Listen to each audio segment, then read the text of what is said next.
Welcome to another episode of Off the Record Podcast. Haven't done one of these in a while, but today's a very important day. I had to almost have my version of like how Andrew Tate does the emergency meetings. I had to have an emergency podcast. And, obviously hip hop in the last, I would say probably about 3 months, it's finally kind of got back to the music, because before we were dealing with hey, we're going to the YSL case, the YNW Melly case, what's going on with Diddy, is there going to be a case? And then music finally erupted, which I was glad for that break. However, the Drake and Kendrick beef seems to be at least on pause for now. And once again, here it is. We're back in court. And it feels like hip hop is back in court. Young Thug on trial, YSL, it's happening.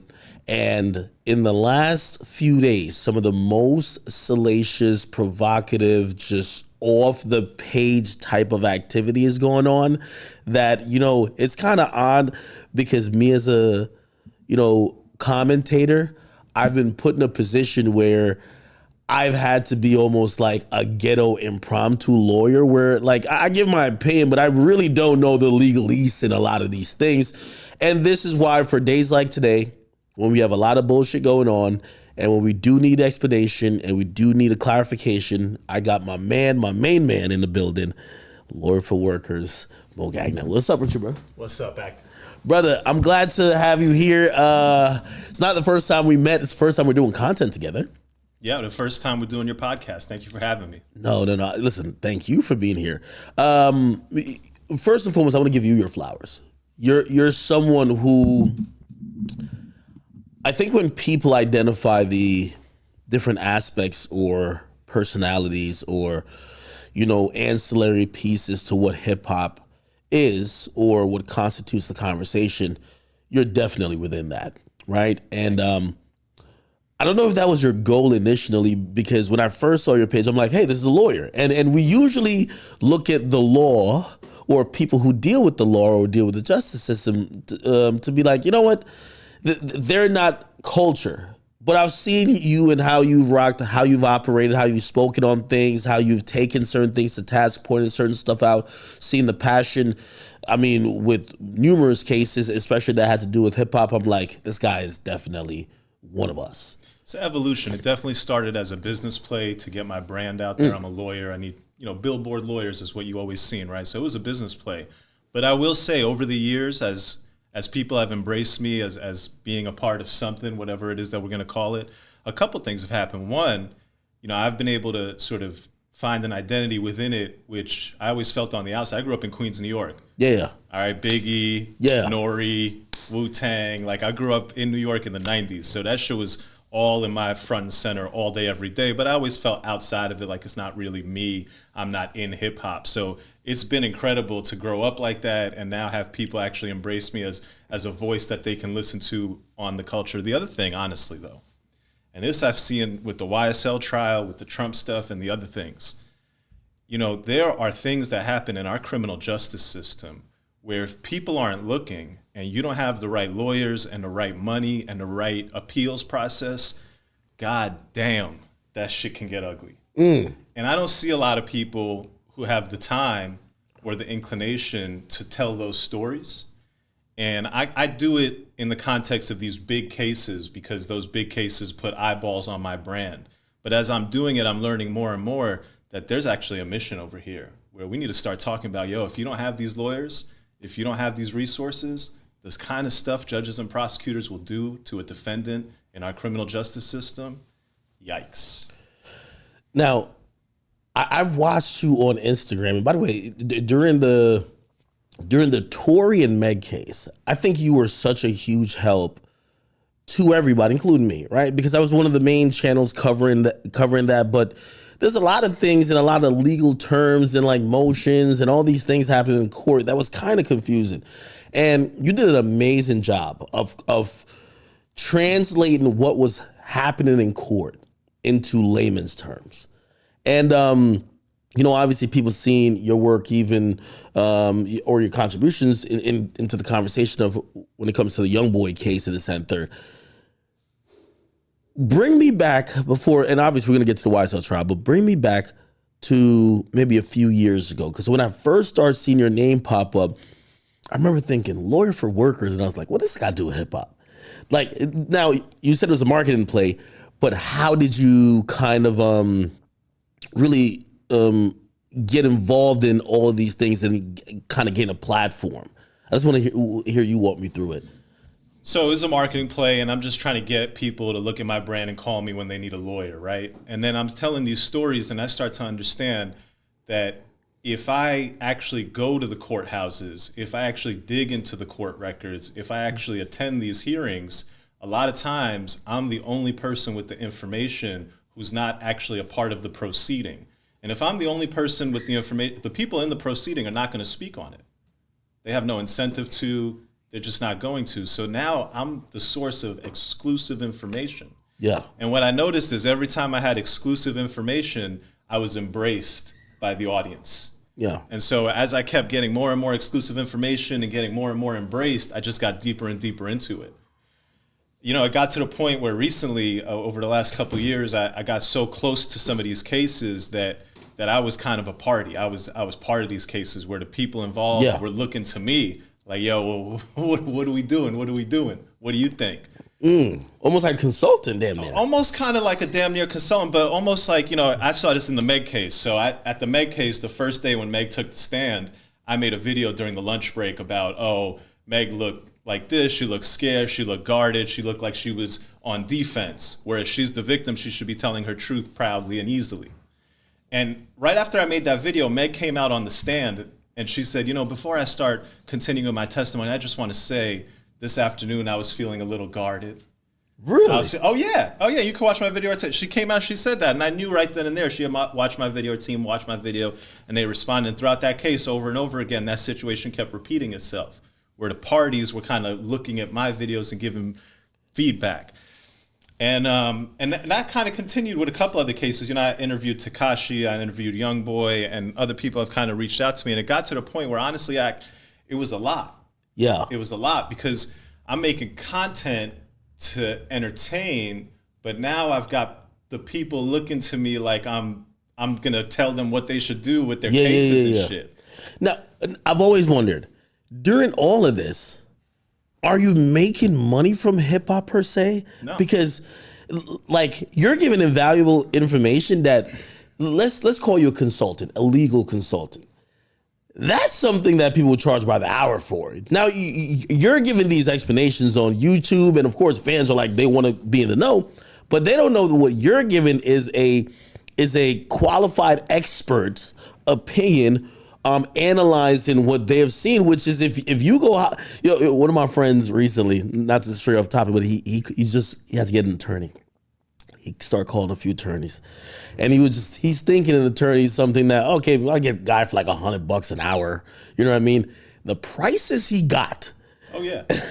he was baffled, and it's to file a couple simple motions because he's getting sued with some bullshit. And that's what I looked at your work, and I'm like, yo, this could be such a lucrative thing, but I don't know if he's getting paid for it yet. So for the first couple of years, and I'm going really viral, start with the 6ix9ine case, the Youngboy case, the Tory case, and I'm going really viral, but I never bothered monetizing it because that wasn't my play, you know, doing some merch or in-screen, in-video ads, YouTube monetization. I never worried about any of that because I always knew in the back of my head that what I really want to be is a billboard lawyer. The reason why all these lawyers are on... What's that? So you see when you drive down the highway, lawyer after lawyer after lawyer on a billboard. Yeah. Right? And they spending big money, like $20,000, $30,000 a month on that billboard. Yeah. And the reason why those lawyers are on those billboards is if you have a serious case where you know like, oh shit, something really bad happened to me, I'm about to catch a bag.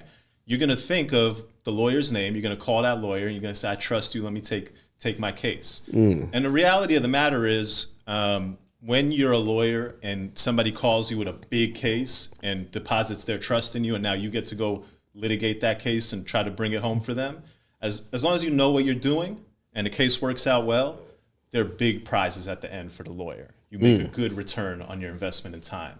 So for me, the eyeballs have always been, you know, oh, this opportunity is coming by to do an interview. This opportunity is coming by to sell some merch. You got a lot of eyeballs on you. I'm like, nah, don't worry about that. As long as people always know Moe the lawyer, I know that down the line, people are going to call me with big ass cases and big ass bags. And quite frankly, that's what's happened over the last couple of years. Okay. So still, I then even thought about it because I would look on your page and your page is, it seems like you're a lawyer that seems to advocate for workers who are taken advantage of or like, got hurt at a job or whatever the case is. And I was like, it would kind of make more sense if he was a criminal defense attorney. Because in hip hop, what do these dudes need lawyers for? It's two lawyers that win in hip hop. Entertainment lawyers, yo, I just got signed. I need somebody, I'll give you 5% of my deal, but I just signed to Atlantic for $2 million. Okay, I'll just do the paperwork and make sure you don't get robbed. That's the first. I'd never be a criminal defense attorney. I'll tell you why. I mean, criminal defense. Why not? If you're a criminal defense attorney, what are you selling? You're selling your hours. Okay. You sell your hours, your time to go talk to defendants and judges in court. You sell your time. Mm-hmm. You know how much time you got every year? If you're lucky, if you don't got kids, you might have 2,000 hours to sell. So if you got 2,000 hours to sell this year, you're going to have 2,000 hours to sell next year. Over 10 years, you're only going to have 20,000 hours to sell. And there's only so much money you could charge per hour. These days, there are some lawyers charging $2,000 an hour, but there's a ceiling. There's a limit to a point where you just can't charge anymore. And so there's a ceiling on your profit. There's a finite amount of money you can make selling those hours. Somebody calls me today and say, hey, I was sexually assaulted by so-and-so rapper. I want you to take my sexual harassment case. I could write a letter to that rapper. If I have some evidence, I could attach that evidence. And I could say, we need $5 million. Okay. Now, writing that letter, meeting with that client, all that might have taken me 5 hours. And if I have a good case, it's going to result in a quick settlement. And even if it doesn't, there's always this potential for unlimited earnings. I'm not tied to my time. It's more my expertise, the person who's given me the opportunity to take their case. And so I've always known that I want to do something in the contingency fee world. Now, when I started, I never advertised for injury or sexual harassment. Why? Well, one, I didn't have the experience. But two, if you get into a serious injury, if somebody has seriously assaulted you, you know that you need a serious lawyer for your very serious case. So for the first 5-6 years, what I did with my eyeballs is I educated people about very small claims that they might have at work. Oh, you working overtime, or they're rounding your time. I've heard so many of those. I'm like, some very small claims, like shit that people don't really know about or they don't file claims about. I was watching videos one day. I'm like, yo, if I had a bunch of like hourly workers and shit, I might have to like look at their pages and see if they're following you. You gonna make every worker try to file a lawsuit or something. So I use those eyeballs to educate people about claims that they didn't have, claims that I could work on, claims that they'd let me work on, even though I had no reputation, because they were small little claims here and there. But that wasn't the end goal. That wasn't the end goal. Over the last year, 2 years, I've transitioned into serious cases. Big sexual harassment cases, big cases involving police misconduct, big cases involving people getting injured at accident sites. And that was the end goal. And God willing, I think I got in there in less than 5 years. Not bad. Okay, so you mentioned to me right before we started filming, you now have employees. I always thought you had about 10 people. I was wondering, like, how's this guy just walking around New York City? I always saw you with a suit. I'm like, all right, look like he's going to court. That's the thing about a lawyer. Once you see you with a suit, we already think that you just beat a case. Yeah. You get what I'm saying? Yeah. Looks like he probably has a whole office. He just doesn't do it from his office, but he's being more, down to earth. How has life changed for you in terms of, you ramping it up? Oh man, I'm a whole new person. So I used to do the hip hop thing, try to find content, make a video. I'm calling clients, I'm sending bills, I'm scanning, I'm going to the post office, I'm doing everything. Now I pretty much operate with my 2 phones. One, I get calls, one, I get emails. My team runs everything. People call me with serious cases. We don't take any small cases. We good. Being a lawyer, if you get it at the right, I've looked at a few lawyers and I'm like, and it's kind of interesting how you say it's more beneficial to be on the, contingency side. And I'm wondering if you really do think that in all situations, and not to jump the gun, but I guess we are jumping the gun a little bit. Like, for example, like Bryan Steele, he has to be getting and if you don't know who that is, that's Young Thug's lawyer. He got to be getting the bag. He got to. Oh, yeah. What he He got to be getting millions. What do you think about, and I guess we're getting into a little bit breaking news, and we'll deal with the Meg and Tory and some of the young boy stuff later, but let's get to the YSL trial. The last thing that just happened, Bryan Steele held in contempt. That's Young Thug's lawyer, held in contempt by the judge who, when Brian Steele brought it up in court to say, hey, I have information that you guys had an improper meeting in private that was about, that was with a witness that we weren't privy to, or we weren't there, we couldn't object it, and that was improper. And the judge said, fuck what you talking about improper. Who told you? Yep. Snitch on the snitch. Right. And he said no. And the judge says you're going to be spending 20 days in county jail. What do you think about Brian Steele? And how does being a lawyer like that work? Because a lot of people are wondering, what's that type of relationship with a client? So a couple of things I think about Brian Steele, his status as a lawyer, his relationship with his client. First, Brian Steele has been at the top of the criminal defense law game for 20, 30 years. He has consistently proven himself in trial, in plea bargaining, in appeals. And he has a long record of cases that he's beat at trial, cases that he's gotten dismissed without a trial, and cases that he's lost, gone up on appeal, and beat them on appeal. His criminal record is unmatched. You put it up with any criminal defense attorney across the country. Okay. His relationship with his client is a very interesting one. Because if you're that lawyer and you have that reputation, you're not going to associate yourself with just any defendant. And in my heart of hearts, I believe truly that if Brian Steele felt that Young Thug was anything close to the king slime that indictment tries to make him out to be, I don't think he'd represent him in the manner, in the zealous passion that he's doing. So for that, Brian Steele is just beyond question. There's nothing you could question that man. The track record, the history of showing up with his suit. Do you think it's the money though? So I instantly think maybe Young Thug is saying, hey, listen, 10 million, you got it. Get me out of this. Would the money make him, because I remember the very first time when Young Thug got arrested, and I think they were about to get to the bail hearing or so, and Brian Steele had this epic interview. He says, we're going to fight this charge with every ounce of blood in my body. And I'm like, yo, if I ever have a lawyer, I need him to talk like that. That is great. Like, he was always on that type of time. Is he doing this because, of course, Young Thug is going to compensate him very handsomely, I assume? Or is it because, hey, I have a relationship with you and I know that this is bullshit? Well, it's both. It's both. They're both necessary. One without the other. The money's got to be there and the relationship's got to be there for you to get the Brian Steele that you're getting in court if you're Jeffrey Williams. All right? You gotta be a stand-up, decent human being, I believe. And I believe you got to be paying him serious paper. Yeah. All right. So that's where Brian Steele's at. The contempt order, all that starts on what was day 87 of the trial, Friday that just passed. Okay, break that down for me. Because to everybody else that watch, when we see the clips on Instagram, a lot of people aren't watching every single day, or they're not even understanding the context of some of the clips they're seeing. What happened? And give us your take. So everything starts on day 87, right? This past Friday. You got Kenneth Copeland, the state's quote-unquote star witness. All right, so this guy gets up there, he takes the stand, and then there's a question of whether or not he's going to testify or plead the fifth. Okay, I hate to cut you off, but I'm trying to add some context to it. So we've seen this guy, YSL Woody, before. There was a leaked interrogation footage of him talking for 3 hours. Everyone knew that if Gunna wasn't the quote-unquote snitch, this guy was definitely going to tell. He told 3 hours in an interrogation room. You obviously know a lot more about the legal proceeding.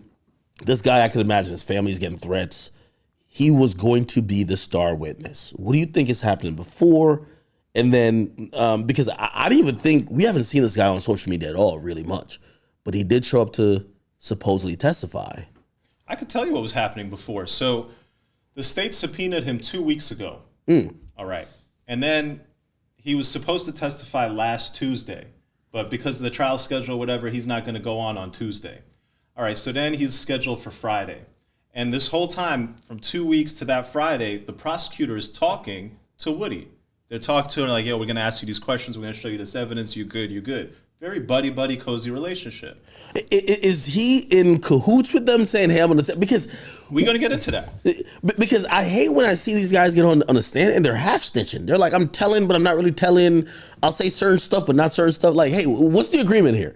So before he gets on that stand, you're saying the prosecutor is talking to him. Is he saying to them, fuck you, I'm not going to cooperate? Well, according to the prosecutor, he's being cooperative. He's talking to them. He's doing whatever they're asking him to do for the 2 weeks up until the Friday. Okay. Except that on Thursday night, the night before he's supposed to testify, an email is sent from the lawyer for Kenneth Copeland, Woody, to the prosecutor. Really? My client's not going to testify. He's pleading the fifth.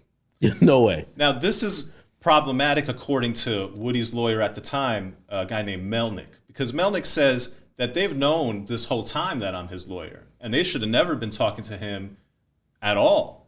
I shouldn't have had to come to the night before. I'm telling them that he's pleading the fifth after they've had all these conversations with him. But anyway, that happens. The lawyer sends an email. He's going to plead the fifth. You can call him if you want, whatever. So they go to court. Could you explain what pleading the fifth, just for the people who might just not know? So the Fifth Amendment of the United States Constitution says that you have the right to remain silent, to not incriminate yourself, that you cannot be forced to speak on things that would subject you to criminal liability for your own conduct. Okay. That's why they give you the Miranda warning. Anything you say can and will be used against you, but you have the right to remain silent. And so Woody says that I'm exercising my Fifth Amendment right. I will not testify. And this causes a big problem for the prosecution. Okay, it should not cause any type of problem for the judge because the judge doesn't care, right? The judge is a neutral arbiter of the case. It's really just the prosecution's problem. Their witness is not going to testify. So the prosecution had told Woody that, look, if you plead the fifth, you will face consequences. And that... Why would that be if that's his right? Well, and here's where all the law comes into play. So there's a law in Georgia that says that if you have material testimony to a case and the government wants you to come testify, then the government can give you something called use immunity, meaning that anything you say won't be used against you, right? Okay. The Miranda warning is anything you say can and will be used against you. Okay. All right. Now they're saying that, look, we need your testimony and we understand you have a Fifth Amendment right and you're invoking it. So here's what we're going to do. We're going to give you this nice little piece of paper that says anything you say to us, we will not use against you. Can I ask you a question about that? Because there's a slight confusion with on my part when it comes to immunity. Now, sometimes when I hear it being described, it's like, hey, your testimony can't be used against you. But what about the crimes you admit to? Like, for example, say while I'm on the stand, I said, and nobody knew this, yeah, Lil Ronnie, yeah, I killed him. I did kill him. And I admit to it. Now they be like, well, we can't use the testimony, but we could go investigate it knowing that he kind of did tell us he killed him. We just need to find other things other than the testimony to corroborate him killing. Am I void of all crimes I actually discuss? Or is only my testimony to those crimes that's void? You know somebody who's probably asking themselves that question? Kenneth Copeland, Woody. You know what the answer to that question is? What? You are absolutely fucking on the hook for any crimes you committed that they can prove without using your testimony. Really? You do not, when you get in that Georgia statute. That's like a slimy thing though. Like, you're going to compel me to testify and then you're going to try to investigate me? Well, you gotta, I mean, there's a lot here. So you gotta unpack the whole thing and then you can kind of see how this shit fucking really can be oppressive. So that's called use immunity, that what you say won't be used against you. Totally different from maybe what people would refer to as just immunity or absolute immunity, which means that you'll never be charged with any crimes, right? That's not what he got. He got use immunity. And one of the questions that I think will be asked on appeal and part of these mistrial motions that you're going to see is that the judge conflated the two things. The judge is on the stand talking to Woody, and he's like, yo, yeah, look, I'm going to jail you. or you can testify. And you should testify because you have immunity. And it's like, you heard that from the judge. So you might be thinking, oh, I'm good.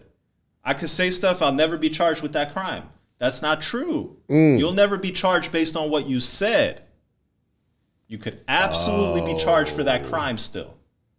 That's my opinion. That's my reading of the statute. I've discussed it with many criminal defense attorneys. This is a bedrock principle that is different when you get use immunity versus just full-on immunity. By the way, and I want to table this, so remind me this later, Leaf.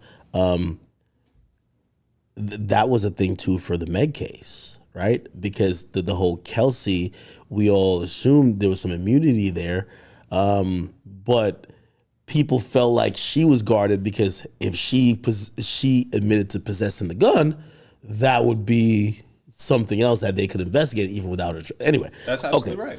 All right. So let's stay on Woody. So the night before, his lawyer says, I'm not testifying. He's not testifying. Wow. So he says he's not going to testify. They come in. The judge gets Woody up there, gets the lawyer up there. Was he arrested this whole time? I was wondering, I've never seen this motherfucker before. Like, he just disappeared. I thought he was in witness protection. How do you hide a witness this good? Everybody's roasted him online. They were roasting him for months. We had the video of him in an interrogation room. We never seen him. Where was he at? Bro, Woody got 11 convictions. He's been in prison most of his life. However, for the past 2 years, he's been out, even though he was convicted, pled to possession of a weapon by a felon. I think that was in 23. He was convicted after he pled to possession of an illegal substance with intent to distribute. That was in 22.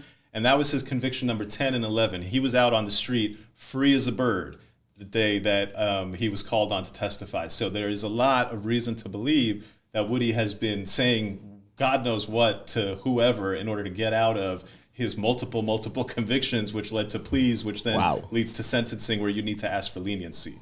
So let's go back to Thursday night. They say that Friday morning they show up into courtroom.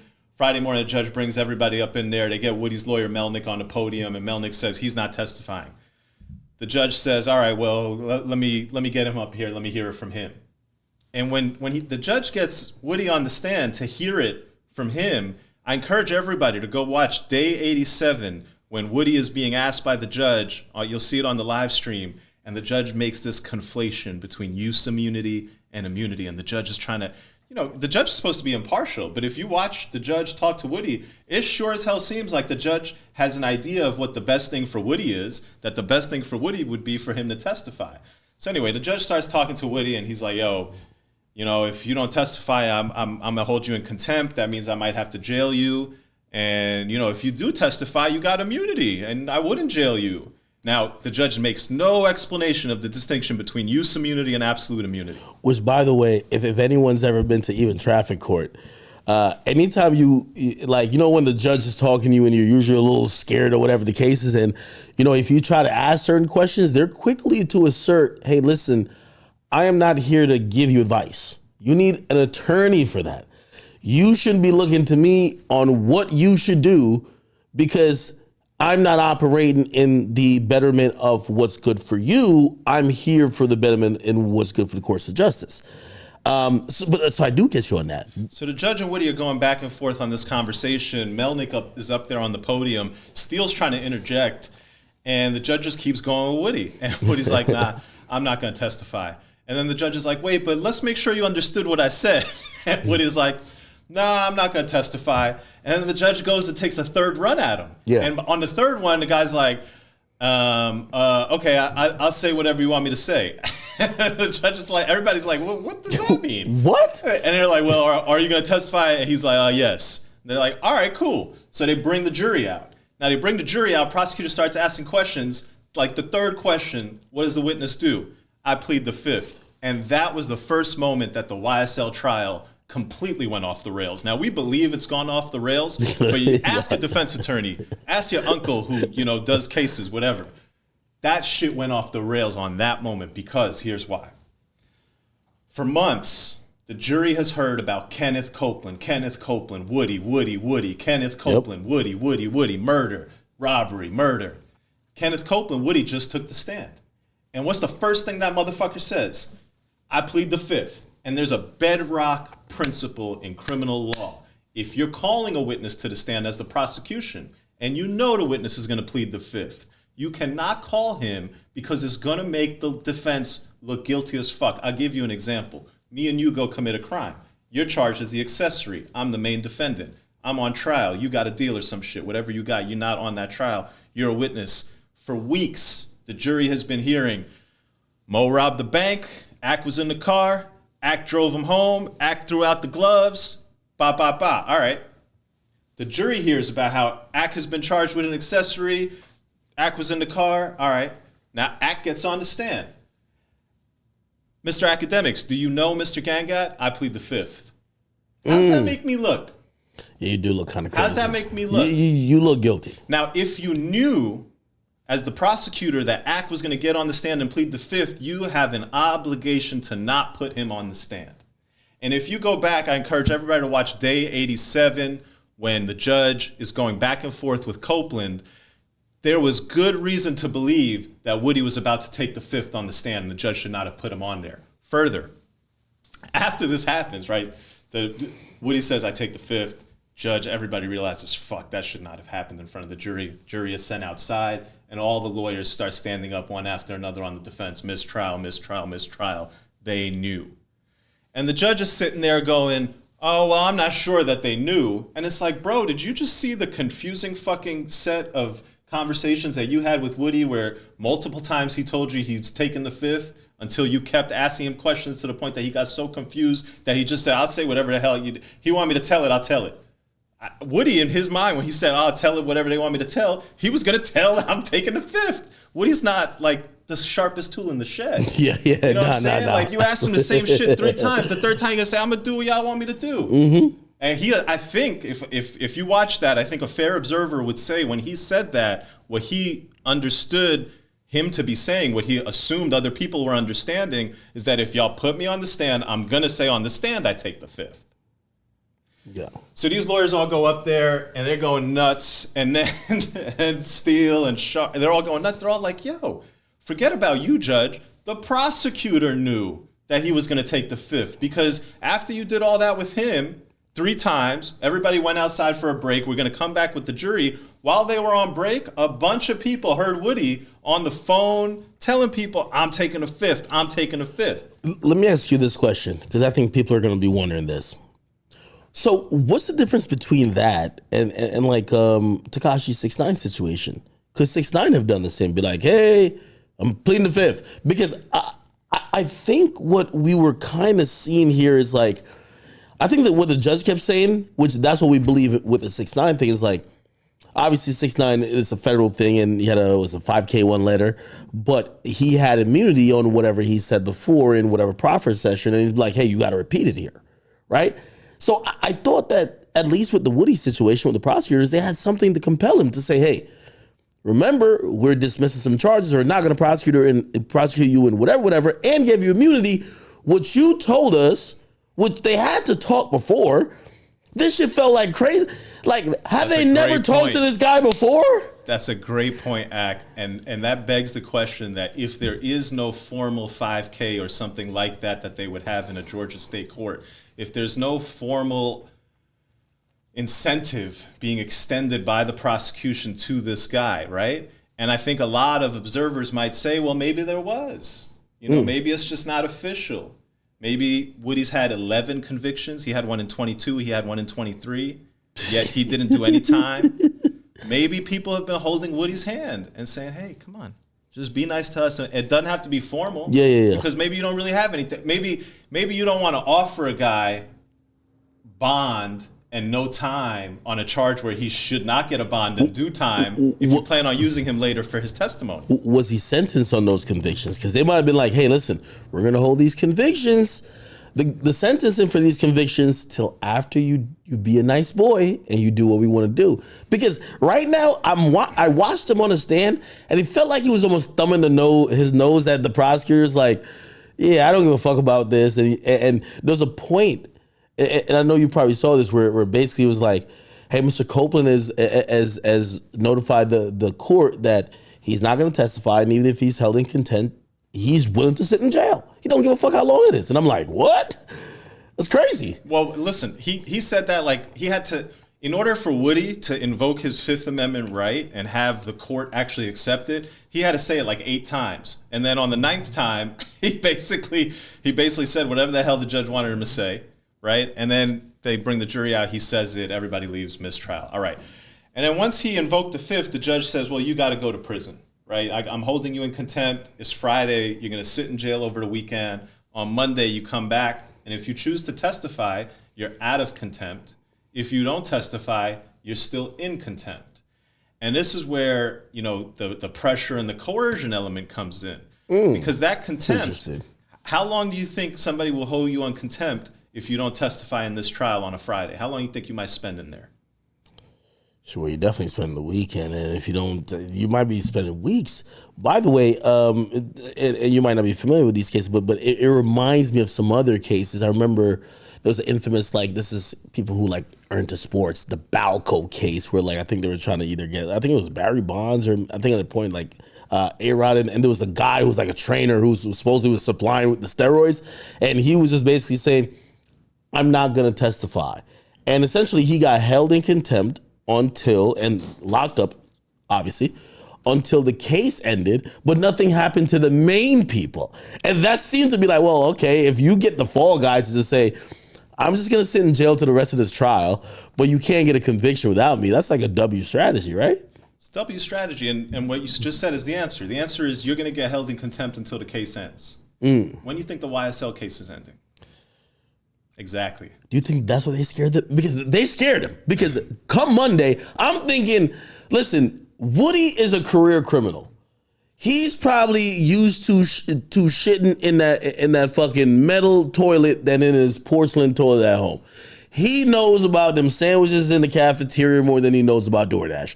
It's no way that he says, I'm not testifying Friday, and 2 days go by and he's like, God damn it, whatever y'all want, I'm willing to cooperate. Because Monday comes around, and you know what happened? He tries to get on the stand. Well, Monday morning comes around. Woody's supposed to be there at 9:30, so he's in custody. They bring him in. But nobody takes the stand until 11:30. And what happened between 9:30 and 11:30 is the ex parte outside of the parties. What's that? So the word ex parte in Latin basically just means outside of the presence of the parties. Okay. So in a lawsuit, there's parties. There's the defendants. There's the state. Now, if the defendants have a meeting with the judge without the state, they're having an ex parte meeting. If the judge and the state have a meeting without the defendants, they're having an ex parte meeting outside the presence of one side. Is that legal? Well, absolutely. You can have ex parte meetings. Are all of them legal? You can have an ex parte meeting that then leads to a mistrial, what they call reversible error. You should not have had that meeting, judge, because you did it. The whole trial is tainted, and the verdict, whatever it is, has to be run back. So on Monday morning, after spending the weekend in jail, Woody takes the stand at 11:30. And at 11:30, he takes the stand and he starts testifying. And he's answering the questions, and they take a break. When they come back from the break, Bryan Steele takes the podium. And he says, Judge, it's come to my attention that you guys had an ex parte meeting with Woody. And I'd like to discuss some of what I've heard happened in that meeting, because that sounds to me, if it's true, that there was witness tampering that happened. Because I heard a couple things. I heard that Miss Love concurred. Who's Miss Love? The prosecutor. Okay. Well, I heard that the court told Woody that Woody's going to spend all the time in jail that it takes for this trial to end. And this trial's been going on for 9 months, day 87 of trial, but it's actually taken 9 months of real time. This trial will probably go on for another year. And then the prosecutor kicks in to Woody, hey, you know, you're not just going to sit for this trial. There's other defendants on this indictment who are not being tried as part of this group, and their trials are going to come sometime soon. So even when this trial ends, good. You're going to sit. That's good. That's heat. That's basically saying, hey, you're sitting for the next 3 years. That's like telling him a sentence. That's sentencing him. That is sentencing him. And doing it outside the presence of the defendants and their counsel. Okay, so Woody hears all that, and he takes the stand, he starts testifying, and then Bryan Steele hears that meeting happened, so he gets up on the podium, he's like, Judge, did this happen? If so, if I heard it right, Isn't that witness tampering? How could you do that? How could you tell this witness who invoked the fifth multiple times, who you confused the fuck out of about what immunity is? How could you then say that if he doesn't do whatever the prosecution wants, which is testify, that he's going to sit for this long? That without telling us that it's happening, that's coercive. We need to know that all that was said. We need to use it in a cross-examination, right? We need to know that it happened. It's part of my guy's case. Okay, so the only question I had for that, because I was listening to Judge, I believe it's Glanville, that's his name. He kept trying to make a point to say, hey, there are ex parte conversations that exist that would include me and the prosecutor. He didn't really say the witness, but I guess it's implied the witness. But every time Steele was like counteracting, he was like, yeah, without the witness. He's like, if the witness is there, we're supposed to be there. I guess that's going to be a big source of disagreement here, because if what Judge Glanville did was legal, I guess nothing's wrong. If what he did was illegal, this case is almost already so tainted, not only by there's so many other things, it's like the appellate court's going to have a great time with this, no matter how it goes, right? Well, I don't think the prosecutor's going to go crazy. But if Thug gets found guilty, and of course, like, it's going to be a cause for mistrial every 20 seconds. So do we know if they could do that? Talk to the witness and the prosecutor alone? Well, a couple things. One, there should be a complete transcript of everything that was said in that meeting. Now, when Bryan Steele took the podium, Bryan Steele suggested that at times the court reporter was there, but there may have been things that were said that the court reporter did not catch. And if that's true, then the only people who could tell us what was said are the people who were in that room. And if that's true, then the people in that room are now witnesses to the case, and therefore they can't be the prosecutor or the judge, because they're going to have to testify about what was said in that meeting so that we can have that information to use it for cross-examining Woody and otherwise defending our clients who are being accused of stuff and we're now left out of a critical part of this case. There's case law on it. It's going to get argued forever and ever. I would be interested. What intrigues me in that whole exchange was the judge's sort of obsession with finding out who was the source of the leak, instead of actually addressing head on whether it was proper or not proper. Right? But isn't it obvious who's the source of the leak? The source of the leak has to be Woody himself. I don't know if he was present himself or maybe he was just a lawyer. It's either him or his lawyer.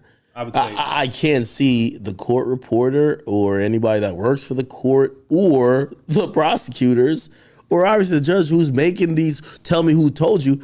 It's only one or two people, Woody or his lawyer.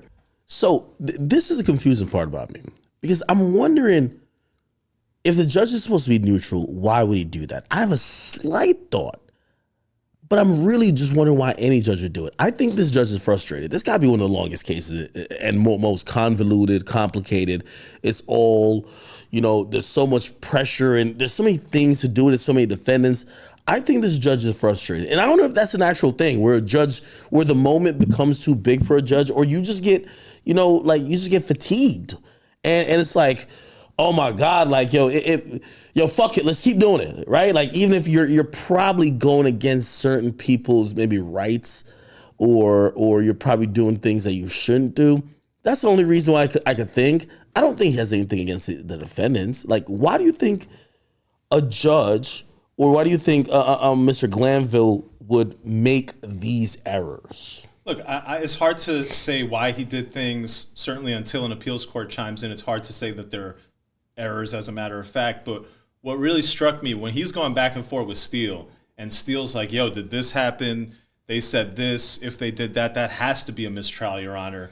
The judge didn't meet Steele on any of those points. Instead, the judge kept going, who told you, who told you, who told you, which was skirting the issue, and I would have expected the judge maybe to riff on that for a while, but then circle back and address it and say, no, I can't have these ex parte meetings, for whatever the case might be. The only real explanation that I heard was from the prosecutor, where the prosecutor was trying to basically say two things. One, she was making a legal argument that this is a contempt charge against the witness. And so in addressing the witness's contempt, that has nothing to do with the defense. It's really just amongst me and the witness and the court, and the defendants have nothing to do with that argument makes no sense. Okay, Miss Love did it. It makes, to me, it doesn't make any sense. There's good case law. Brian Steele cited it. It's the Scudder versus State of Georgia case, which says that when there is a witness on the stand and you have an ex parte communication with just the witness and the judge, defendants have a right to object to that. That is a critical juncture. They have a right to be heard on whether or not that ex parte communication should happen. One thing we know is that there will be a record from the court reporter that has at least some, if not all, of what was said in that ex parte conversation. And I believe, unless there was a strong basis from the prosecution to show that there are coercive tactics from the defense side, that this defendant attorney called Melnick or called Copeland and said, if you don't tell, unless there's something like that, you can't have an ex parte meeting like that with a guy who multiple times has told you he wants to take the fifth, who you've now jailed over the weekend. And before he comes in on Monday morning, you're going to bring him into the room and start working him, basically, right? Like the detectives, when they bring you in the interrogation room, they keep working you over and they get you some McDonald's and they say, you can get home by Tuesday if you just talk to us. So another thing that confuses the hell out of me. So in the interest of, fairness and justice, and I keep hearing this every time I watch this case, and I watched the YNW Melly case, and this happened a lot too. Explain this in the legal process, the overall sense. If I'm a defense attorney and I said, hey, there's something that went gravely wrong here, I'm doing a motion for mistrial, especially if I think the judge is a part of it or their ruling is a part of it, why is that same judge the person to grant me a mistrial? Because play this. If I'm operating on bad faith, I'm not going to hold myself accountable and say mistrial. That to me, I'm wondering why there isn't another oversight body immediately that you could ask for the mistrial. Because if I'm Judge Glanville, I had this ex parte conversation. Fuck if it's legal. It's legal to me. Fuck you got to get this back on appeal. You're not going to get a mistrial now.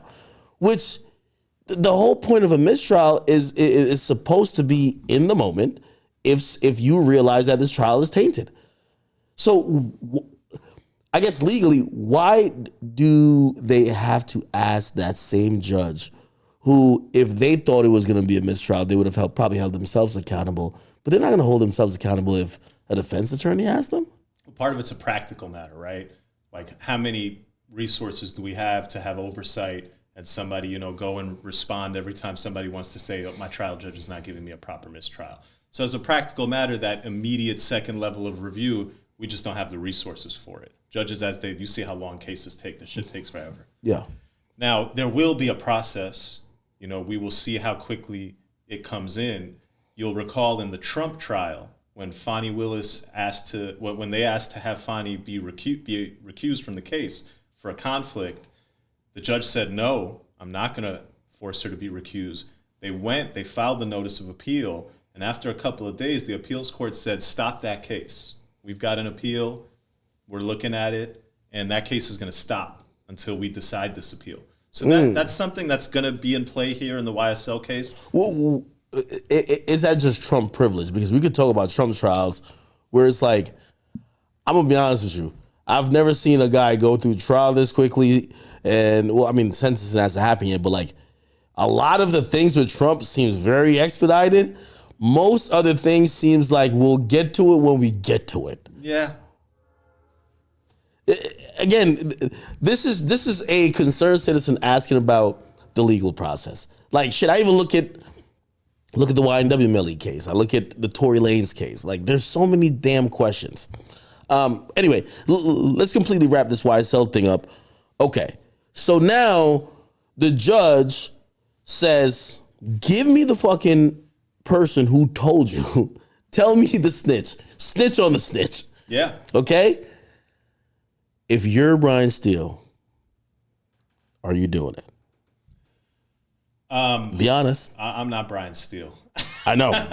So if you're asking if I'm the man that Bryan Steele is, then I'm doing it. But I am. If you're the attorney for, and let's forget the relationship or the star power that Jeffrey Williams, aka Young Thug, holds. If you're representing a client that you know maybe decently well, but you could tell it feels like something doesn't smell right here, but they're also asking for who is it. And also, I was thinking about it. Does it matter that much if he did say who it was? I'm kind of confused on that point too. I'm not sure that it matters so much. I think for Bryan, it's a matter of consistency, and that he reads the law a certain way, and he knows he's right, and so he wants to be consistent in it. And his point is that the law prohibits me from disclosing this information to you because I obtained this information in the course of working on my client's defense, and the stuff that I work on for defending my client, I don't have to tell you guys. That's my work. It's privileged, and I have an absolute right to have that protected. And so for Bryan, he can't do things that are convenient, or he can't do things that are going to make him feel better in the moment. He does things with his conviction and his understanding of what the law is. And I would like to think that if I'm ever in that situation, that I would follow my convictions too. What ends up happening, a couple things. First, judge sends the sheriff up there to go and arrest Bryan because he won't tell him, and start trying to take Steele's notes. Steele's like, no, you can't take my notes. Sheriff was like, that was like an interesting thing. That's great, man. Yo, we never saw Steele in cuffs, by the way, too. Yo, you saw the judge is like, I'm gonna give you 5 minutes, think about it, and come back. He's like, I don't need 5 minutes. The judge walked out, and Steele is still up there ripping. You know what Steele said? Steele said, I heard that in that meeting, Copeland admitted to a murder.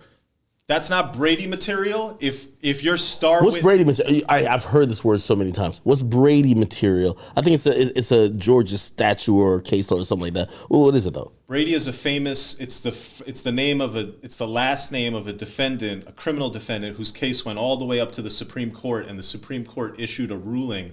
I believe it was Brady versus the state of Maryland, where the Supreme Court said that under the Constitution, the government has an obligation to provide defendants with any information in their possession that exonerates the defendants, that shows the defendants' innocence. Ooh. So if you're charged with something and somebody else is saying that they did it, or if you're charged with something and somebody else is the witness in the case against you, but that witness is making all these inconsistent statements. On Monday, he said the light was red, and on Tuesday, he said the light was green. Then the state has an obligation to disclose that to you. That, hey, we were talking to this guy, he said this, and on Tuesday he said that. Let me give you an example and tell me if it fits that. Okay, hey, we charged you for the murder of a guy at a Shell gas station. We arrested you because people says you fit the description. That's why we arrested you. Someone said they seen someone with the same hair as you. Later on, now we're in the legal process because like we've got to already know that type of stuff. Then somehow we get the surveillance tape. It's not you. However, rather than provide you through discovery with the surveillance tape, we're just going to act like it doesn't exist and continue to prosecute you off of what everybody else said. That's a textbook Brady violation. It would be an immediate reversal if people found out they had the tape and didn't give it up. Oh, okay. All right. So Steele's up there. The judges walked off. The sheriff's trying to grab his notes, and he's still like, hey, I heard Copeland said this. That's Brady. Give me that. And they Copeland admitted to a murder? Apparently, allegedly? That's what Steele said, that it was relayed to him that in that meeting, Copeland admitted to a murder. Why doesn't the judge say, all right, hey, we'll put out a transcript immediately to debunk that? I can only imagine that the judge is thinking that the judge is right, that there is undue influence or illegal interference from the defense on the witness, and so we have to do all this in secret. And listen, that's a heavy burden. Before you can say that the defense engaged in witness intimidation, you got to have something. What I heard from Miss Love is, oh, well, Mr. Melnick went up there and Mr. Melnick said that he's pleading the fifth, and then Mr. Copeland said that I'm going to testify, and then when Mr. Melnick was walking back to his table, he kind of looked at the defense attorneys and said, I tried. what the fuck does that's not witness coercion? Like that, I don't know what that is. Okay, all right. Right, Love was basically suggesting that, they're all in cahoots because after you said that, all right, Copeland is going to testify, Melnick turned around and went like this. Wait, what is that? Doesn't mean anything. Hey, I'm telling you, this juncture, for anybody who's paying attention, reminds me a lot of the whole Meg and Tory case, but we're talking about Kelsey here. Where now there's some minds who believe Kelsey was coerced maybe by Tory, right? Where they were like, hey, she's being coerced because when she's on the stand, they said, hey, who paid for your lawyer? She says, let me think about that. I don't remember. Which is like, if you don't remember who paid for your lawyer, it's like, come on, right? And I think on Tory's side, they feel the same thing happened, which is probably even more damning because it happened to their witness, which was Sean Kelly, right? Like they got the police report. Apparently they've talked to him, even though I don't know if they did in the official setting. They talked to him. He said, hey, listen, yeah, my story is that I seen the girl do the shooting. And then apparently he goes to meet with the prosecutor. His story initially on direct was that, hey, who shot? I didn't see. Well, who was closest to the gun? And he said, I thought the girl was the one closest to the gun when it went off. Okay, there we go. And apparently after he talks to the prosecutor, he's then saying, I seen the short guy do the shooting. He's going like this. Yeah. And, which supposedly we've never heard before, which kind of leads into and I'm wondering if that's like a practice that prosecutors do. Like, hey, listen, if I've been talking to you for months, because you do realize that we're in this era where all these guys think they're going to outsmart the prosecutor, right? So you're telling me this whole time, yeah, of course. Yeah, no, that's what happened.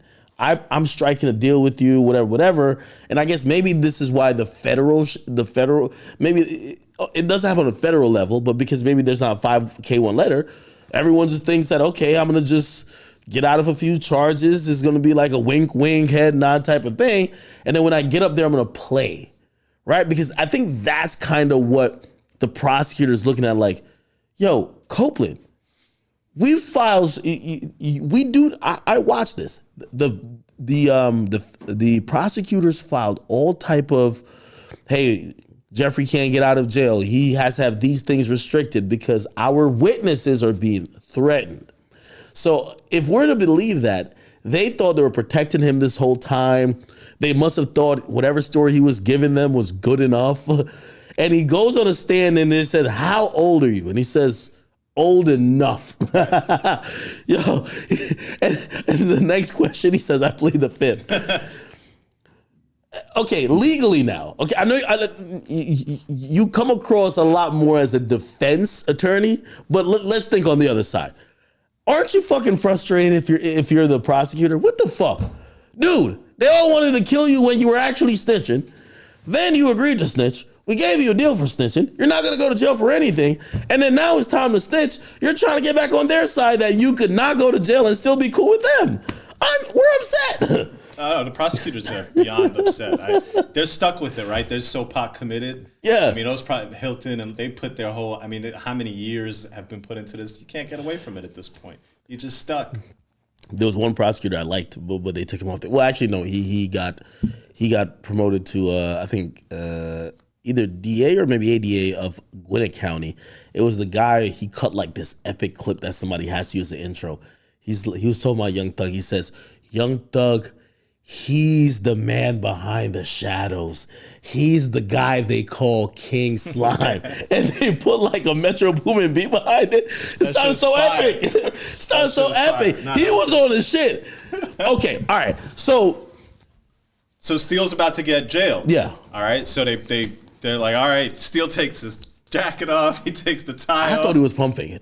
No, he took it all off. And as he's like, Your Honor, I got one more thing to say. And the judge was going to jail him right then and there, right? And then the light bulb went off in the judge's head that, man, I can't actually jail this guy right then and there. Because it's going to be a mistrial if I take away his lawyer, like at this critical juncture. Like his lawyer's like, yo, this is a critical juncture. You just had an ex parte meeting without me. I've heard about it. We need to discuss it. And then instead of me discussing it, I actually jail the lawyer. That's like I'm getting a little out there right now. I'm getting a little too far. So the judge initially was doing all, and there was also I should talk about this. There was did you see the Ashley Marchand came in, the blonde woman defending Bryan Steele at the end of the day? Who's that? So that was the same defense attorney who argued the motion for why Fani Willis should be recused from the Trump trial. That was her. Really? Yeah. And she's part of it. What was her job in this trial then? She came to defend Steele when she heard that they're trying to jail Steele for not revealing the source. How does that work? Does Steele have to be like, hey, I'm hiring an attorney? Like, how does that work? He would have, except in Georgia, there's an organization called the Georgia Association of Criminal Defense Lawyers. We call it GACTL. And Steele is a member of GACTL. And GACTL is basically, it's about 1,500 strong. And it's these defense firms. You know, defense firms usually are solo guys, 2-3 guys in a partnership. They don't have like big armies of lawyers where like the court system has like all these resources, prosecute. So if you get in a bind and you're a defense attorney and you're a member of this organization, you can let them know and they'll come help you out. Now, in this case, an email probably went out to GACTL that, yo, this is happening to Bryan Steele. So Ashley Marchand is the president of GACTL. Really? So, I mean, I don't know that GACTL is going to respond to every single distress call the way they did. Yeah, but it's high profile. This is Bryan Steele. That's a good look. Right? So they responded heavy. The president actually came out to argue it, and about 20, 25 lawyers showed up. All them lawyers show up, they're in the hallway, and they're like, Judge, we want to be in there. And the judge is like, no, I don't have any room, which was a lie. The whole jury, it's a lie. The jury was not there. There's 12 seats in the jury box. Defense attorneys, I don't know if y'all ever been to court. Defense attorneys always are allowed to sit in the jury box. They'll let defense attorneys stand if that's the case. The judge is like, nah, y'all stay outside. He let Ashley argue the motion. Ashley's like, Judge, come on. This is outrageous. A couple of things. And she made all the points. And the judge ran it back. And he was going to jail Steele. And then he's like, I can't. Here's what I'm going to do. You have to go to jail on the weekends. Wait, hold on. This is like such like rare shit happening. Rare. So an attorney not in the case was allowed to come in to argue a motion that was countering the decision of a judge within the case? Well, she was there to argue the criminal contempt charge. Right, because there's a case. The case is State of Georgia versus Jeffrey Williams and others. That whole group. Now there's a new case. The new case is the court versus Bryan Steele. Because the court is saying that you've violated my court rules and now you got a charge against you. So she came in to defend Steele on that contempt charge. And that happens right away? That happened right away. So when that happened right away, the judge walked it back because he was speeding. And he walked it back. He realized I can't take Steele away from Williams right now in the middle of this trial at this moment. That's going to be a definite mistrial. He walks it back. He says, you're going to serve it on the weekends. Friday, 5 p.m., report to the sheriff. They'll let you, or 7 p.m., and they'll let you out Sunday at 7. That itself could arguably be grounds for mistrial because how are you giving somebody the right to a fair representation when on the weekends in this fucking trial, which is exhausting, rather than get to recharge your batteries, catch up on work, do all the things that people need to do, you're spending fucking 72 hours. And then Steele's like, hey, if I'm jailed on the weekends, can I spend my time with Jeff so that me and Jeff can work on our defense even then? And the judge is like, yeah, you can do that. Now, we'll see if that actually holds up this Friday. We'll see if Bryan Steele is incarcerated because a notice of appeal was filed immediately by none other than his wife. His wife is a practicing attorney. His wife's an attorney too? Yeah. So his wife filed an appeal with the Georgia Appeals Court. I would imagine the Georgia Appeals Court is very familiar with the Steele law firm. They've granted a lot of his appeals. I would think we're going to get some type of order here before Friday. Or do you think that they might be like, hey, let's hold on him actually having to serve that. We'll rule on it. Exactly. I hope to God, if there's any justice in the world, that the appeals court looks at this and says, yo, if that guy's filing an appeal and you trying to jail him for the weekend this Friday, after all these years of service, his impeccable reputation act, it's so hard to get to that point and have no skeletons in the closet, no dirt. This man is lily white. If they don't stop him from being jailed on Friday, that's a fucking tragedy. Okay. Yeah, no, this is crazy. Okay, so he's supposed to go to jail on Friday. He got 20 days though. 20 days. So he held just Glanville held someone else in contempt, and he basically told them they had to like, I don't know if it was actually contempt, but he said, hey, write an essay. Another guy, hey, you got to buy everyone's lunch. Right. And those just kind of seems like, you're just you're fucking with someone. Yeah. But 20 days in jail is kind of like, yo, that's like a sentence. Like I'm pretty sure, like, I'm not telling anyone to go do this, but if you catch a DUI and like, yo, you even go through trial, they might just give you 30 days, right? Like they won't even try to jail you for a lot of stuff, but 20 days because he refused to snitch. Yeah. And refused to snitch with a legal explanation for why he believed that he was bound by the law to not answer the question. And the judge decided, I'm going to give you 20 days instead of, the judge could have said that I'll give you 20 days, but I'm going to give you the right to go and immediately appeal, and I'm going to hold the sentence until your appeal is decided out of respect for you, sir, out of the fact that I know that you're a real human. But he didn't want to do that. And to me, it just raises questions, man. Like, why is it so serious for the judge? I do believe, and this is my personal opinion, I think number one, Fonnie Willis, who is in a pickle after the Trump trial, she wants this trial to be successful. This is one of the last hurrahs of her effort in being a DA, because everything that, if we really go back about 18 months ago, she was looking impeccable, right? Like right when she charges YSL, she announces she's going after Trump. She looks strong. She looked like she's not tolerating bullshit. She's down to, use the scales of justice no matter who it is, right? She'll go after the rappers who's popular in their community but doing bad allegedly, and she'll go after the politicians. Looks great. And this is a theory of mine. I believe that with everything going on, I think the prosecutors, they need to win this case. It's just not looking good for Fonnie Willis. 18 months ago, she was looking strong. She was looking like she was going to get there. These days, it looks like she needs a win. She needs something to be like, hey, everything you're hearing about me isn't true. Okay, I'm still standing on the side of justice. For whatever reason, I think this judge kind of falls on the side of that.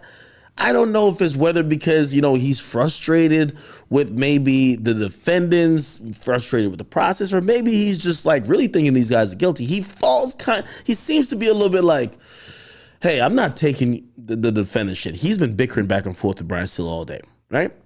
But you know what also happened? And I'm wondering if you have any insight on that. So after the whole back and forth with Bryan Steele, gives him contempt.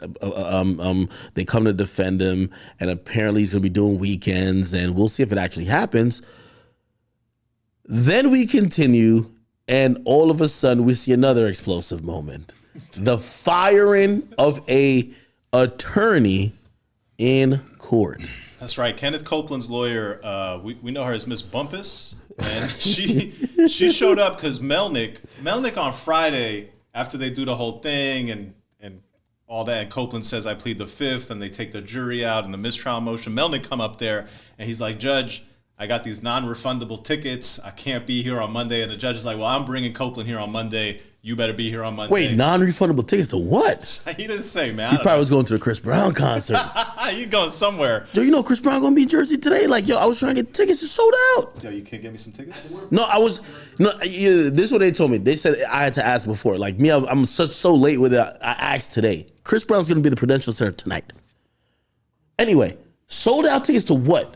So he didn't say, but long story short, it's not even a thing. You could tell like the judge, hey, judge, I have a date at 8, or I like tomorrow I'm going to see a bad bitch or whatever the hell, or just make it whatever. And the judge might consider it. Well, in fact, there's a process where you're going to put in writing in advance a couple months the days that you're not going to be available for whatever those commitments might be. So in this case, Melnick back in December of last year had said that these are his vacation days. He's bought these tickets. He's not going to be available. Judge is like, well, I'm bringing Copeland in on Monday. You make your choice. You're here or you're not here. That's not going to be something that's like reversible error, right? Like that's something an appeals court would look at like, oh, maybe the judge should have let him, but he didn't. I'm not going to overturn a conviction on some shit like that. Yeah. Whatever happened. So the judge is like, look, if you're not going to be here, that's on you. Don't be here. And Melnick's like, all right, I'm going to send Ms. Bumpus. Ms. Bumpus comes on Monday morning. She's in the ex parte meeting that they have. Copeland starts testifying. Steele does his whole shit. Thing stops. The next day, Bumpus is like, yo, I can't be the lawyer no more. And the judge is like, what do you mean you Why? can't? Why do you think she did that? So we don't know. She didn't say. But what's interesting is how the judge reacted with all of it. So she's like, yo, I can't be the lawyer no more. Judge looks at Copeland. She's like, yo, you want this guy to be your lawyer and this woman to be your lawyer? And then Copeland's like, nah, she fired. And then the judge has a problem on his hands. The judge has a big problem on his hands because the judge is being accused of tampering with that witness with the prosecutor. And now that witness's lawyer is going to be out of the picture. So he's going to go forward unrepresented. And the judge is like confused. He's like searching the law. I think this was day 89. I encourage y'all to go watch day 89. I saw him on the computer. You think he was searching like law? He had so many long pauses. There was a pause of about 3 minutes. There was another pause of about 5 minutes where he's just stuck. Like he does not know what to do. He doesn't know how he wants to play it because it's just gotten so deep. And so with Ms. Bumpus, he's like, yo, I'm looking at the law. There's a rule that requires a 10-day consideration period. You've probably seen this or heard about it. When your lawyer wants to stop representing you or you want to fire your lawyer, it's not like they just do that. The court has to get involved. And he's like, yo, I'm looking at this rule. I think we have to wait 10 days, Ms. Bumpus, before this can be official. I want you to file your motion. One of the defense attorneys gets up. He's like, Judge, you're wrong. The rule says this. He can consent to get rid of his lawyer immediately if he wants. You just have to have him do that. So the judge has him in writing that, hey, I don't want Ms. Bumpus anymore. And boom, Ms. Bumpus is out of there.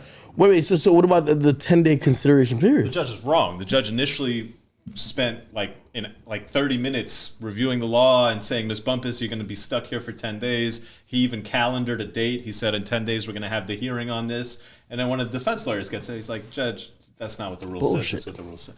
And then the judge's like, all right, I'm going to let him out. Let Bumpus out. And Copeland continues unrepresented. So right now what you have is Kenneth Copeland is testifying, I believe, under a mistaken false impression of what type of immunity he has. Okay, with no lawyer representing him, advising him, and he just winging it. Now, I mean, as you explained that seems like grounds for all type of reversals or appeals or, hey, listen, what the fuck is going on? Let's look on a macro perspective. You know, obviously this is a very intricate and important interval in this case. At this juncture, where do you see this case going? I've talked to so many other attorneys, and it feels like they're all sharing the same sentiment. I wanted to hear what you had to say. So one thing's for sure, and you can tell by the way everybody's acting, is this is the critical juncture. People are laying it on the line. They're sort of playing all their cards and doing things like that maybe they're not even allowed to do, but they feel like this is it. This is the moment. I got to do it now. And then, you know, there have been enough things that have happened that have raised, you know, serious red flags. First, you have this idea that on the stand, after Mr. Copeland has said, I plead the fifth, the judge continues in a back and forth colloquy where he, in my opinion, confuses Mr. Copeland and then gets Mr. Copeland to say, all right, I'll tell it however you want me to tell it. The judge should have understood that what that meant is I'm going to plead the fifth. Then they all go out into the hallway. Again, people hear Mr. Copeland say he's going to plead the fifth, and yet they still let Copeland take the stand and say, I plead the fifth. That seems like grounds for a mistrial. Second, you have the ex parte meeting. The day on the Monday after he spent a weekend in jail, after you confused him, made him say, I'll take the fifth in front of the jury. You have an ex parte meeting with Bumpus because Melnick's out of town on vacation. You don't tell the defense, and you start telling this witness about how much time he's going to spend behind bars if he continues to invoke his Fifth Amendment privilege. That ex parte meeting, the fact that it did not happen within the presence of the defense attorneys and what was said at that meeting could be another grounds for a potential mistrial. And then you have the treatment of Bryan Steele. And this is not the only issue that has happened with Mr. Steele. Mr. Steele, there was a moment, you guys have probably seen the clips, where Mr. Steele goes up to the judge and he said, yo, in front of the jury, you shot my credibility. You were making statements about me and my conduct and my behavior in front of the jury, making me look bad, and that's not appropriate. Followed up with jailing Mr. Steele potentially for 20 days on the weekends of this trial.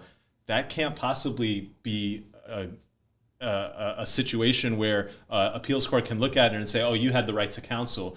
An appeals court could look at that and say, man, you deprived this man of the right to counsel. If you have him working on this case full time, he knows everything about the case. He spends all week, Monday through Friday there, and then he's jailed over the weekend. That's not a functioning human being. The judge tried to make the argument, hey, well, you're a young thug. You have other lawyers. They could pick up the slack. I'm wondering how that's treated, because, we've seen these huge cases with high profile people where there's like 8 lawyers, but like there's usually the lead lawyer. That's right. Right? In the eyes of the court, usually, is it like, hey, all these lawyers could do the same thing? Or is it like, hey, listen, this is the main guy here, and he's the person who's raising emotions, he's cross-examining, or he's, interrogating the witnesses. He's important. Is it looked at like anyone could do the job? The main guy matters, and that's why the judge walked back his initial sentence of immediate jailing, because he knows that he needs to have Steele in that courtroom sitting next to Jeffrey Williams if any chance of this trial holding up on appeal. So I mean, the potential. There was even a moment when Miss Bumpus wanted to withdraw, and the judge is like, "Yo, you want Bumpus?" Bumpus is like, "Yo, we want to come up and approach," and the judge is like, he's considering. He's like, "Wait, am I going to have a meeting right now in court with just Bumpus and the prosecution?" And he invites them up. All right, so Bumpus is like, "Yo, can we approach?" And he gets stuck. He's like stuck for 2 minutes, 3 minutes. He's like, And then he's like, all right, come approach. And he says, state, Bumpus, come approach. Tells the defense to sit there. They're all up there. Defense starts going nuts. Like, bro, you about to do this again? You going to do another ex parte meeting, this time in the courtroom where we don't hear what you're talking about? And the judge is like, all right, go back. Don't do. I mean, just tilt behavior. Now, the question will be, when will an appeals court look at any of this stuff? So they're going to keep making motions for mistrials. They're going to keep building their record. But procedurally, when will this all get in front of an appeals court? That's an open question. I can't answer it, but we'll see. Okay. Let's try to extrapolate and maybe like kind of predict a bit where this is probably going to go, because it's an important juncture. This still might go on for a year, but I do think that what's happened in the last week or so is so flagrant that it will taint the entire process, even if it continues to go forward, or if it goes forward and gets a certain result, especially on appeal. Do you think this results, and this is just guessing here, right? Just from your purview, right? Do you think that this will get to a jury verdict? Do you think that at some point the judge will either recuse himself or grant a mistrial? Or do you believe that, there's going to be some other body, maybe an appellate court, that steps in to say, let's hold up. There has been too much bullshit going on in here. We need to address some of it. I think there's a possibility that you'll see a stay at some point where an appeals court says that before this continues, we want to take a quick look at it and issue a ruling. Not sure if that will happen. The bigger question, Ak, is as everybody's talking about all these evidence issues and Fifth Amendment issues and conflict issues and this and that and everything else, the prosecution still has a RICO case to prove. Okay, and this RICO case involves acts dating as far back as like 2012, 2013. That jury's been sitting there for 9 months. They're going to sit there for what, another 6, another 8? I don't know a single person who's followed that trial who can tell you anything about what's happened from an evidentiary perspective. And it's going to take a while. It's going to take a long, long time to get all this evidence in. And at the end of it, do you have the jury with you? Are they still there? Can they speak to it? So that's going to be a whole separate question. The bottom line is that if you're the defense, you're fucked because you've been sitting in jail while all this happened and you've never been proven guilty. And Thug's been sitting there for 2 years. He might sit there for 3 years. And even if this shit goes to the jury and you get a not guilty, or if this goes to an appeals court and you get an appeal win, did you win after you did 3 years' time? What did Lucci get on similar charges? Well, here's the thing, though. Lucci got incarcerated before Thug, but he's getting released before Thug. I have and I want you to judge, because I didn't get a prediction out of you, but I want you to judge my prediction. This is my prediction currently. My prediction that this is going to probably end in a mistrial. at some point, whether there is, an appellate court that steps, it's just not going to get to a jury verdict. And what's going to happen there is that, I believe the prosecutors are trying their best to not have egg on their face and being embarrassed. They don't want to concede. Like, we've seen even in the Lucy trial, they're down to be like, hey, you get probation and just do this little time. You've already been in jail, right? He had attempted murder, or no, he had murder on his, a part of his docket. I think what they're gonna do is once mistrial and all that shit happens, rather than really go through this whole process again, they're gonna look at these guys and say, hey, listen, sign this deal. You've been locked up for 4 or 5 years, young thug. Sign this deal. You get out in 6 months. We're gonna have you on probation for 10 years, 15 years. Yeah. And we still get a win. You never got convicted. We don't look the best, but at least we don't look like, I've never heard of, maybe you've heard of, I've never heard of a state losing a RICO or that type of structured case ever, right? Because it's just it's a overwhelming amount of evidence. If I'm sitting there as a jury, like they tell you, walk in, walk out. Walk in, walk out. Like, yeah, and now it's 9 months in, and all I'm seeing is this, that. And in these cases, all they gotta prove is that this organization was a criminal organization and that the persons or the people being convicted were a part of it. I'm pretty sure they could get a conviction. But this looks nasty. I've never seen it look this nasty. The feds are probably looking at this and say, especially in Southern District of New York, saying, we never play like that. No. Nothing goes on like this. I followed a lot of these cases, Zach, for years. The outcry from criminal defense attorneys on social media. Bro, every single criminal defense lawyer with a cell phone is out there doing this, going, yo, what the fuck is happening in Georgia? Yeah. And so your sense that there's a possible mistrial, I think, is a good concept, a good prediction, and that your sense that what could happen here is that after it's been 3 years in there, 4 years in there, maybe they just give him a deal. Why not? Wow. I think currently he's been locked up, I believe, for 2 to 3. Going on more than 2 years. It's kind of sad. I mean, as we go on to another case that you were also very in tune with, someone just told me we're approaching 2 years, I believe 2 years, on Tory's case. Like, he's been incarcerated. So the end of his case, he's been locked up, I believe, December 2022. He's still got that appeal pending with the Quan affidavit. But he's already serving his time, technically, which, we just see some news pop up about his wife is getting divorced from him. I'm wondering what the latest is with Tory. I think there's a lot of motion going on with like his attorneys. He switched out attorneys. He got appeal attorneys, and these other attorneys are doing this. I'm wondering what's going on with that. And I'm wondering if it's even possible that he will, no matter how this ends, unless somehow an appellate court turns this over, will Tory Lanez be a citizen or allowed to stay in the United States? Because I recently spoke to his people. This whole time I'm thinking, Tory really ain't like an immigrant, right? Like, he's been in the United States, living in LA, living in Miami for years. Of course, he like got his citizenship. They're like, no, he's an immigrant. I'm like, what?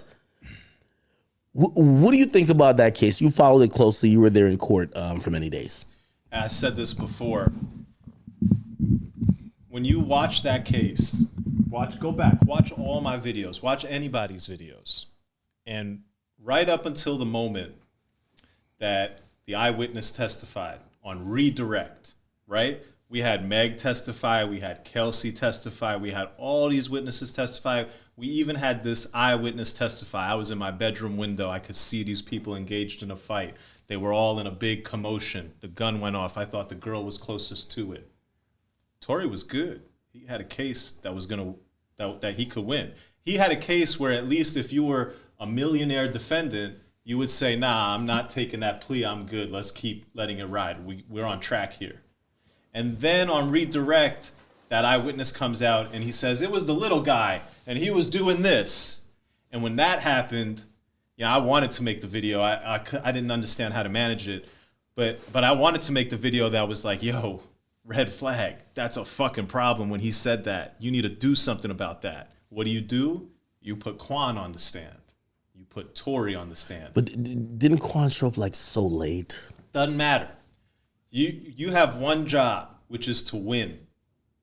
When that eyewitness on redirect, the state's last witness, that was it. The state was done. The state said, we rest. After that man said the little man was going like this. You've lost. It's over. Why didn't... so one of the things I was thinking about that case, and I'm watching how Bryan Steele is fighting. And I spoke to, salute to my man Bradford Cohen out of Florida. He spoke even about the YNW Melly case, and that ended in a mistrial. He said, hey, he thinks that Melly's new team might actually get him off just because they're doing the right things. He said most of that trial is going to be fought before it's had. Yeah. You got to make sure certain shit do not get in that courtroom. And they're doing it now, but they didn't do it before. So when I think about the Tory case, I'm like, I remember just thinking, I'm like, yo, Kelsey gets up there and gives a testimony. How the fuck do y'all let the prosecutor say, all right, fuck her testimony, play this tape that we did when she wasn't sworn in front of a judge and in the court. Just play this tape of what she told us in our interrogation room. And it was like 80 minutes. How does that get played?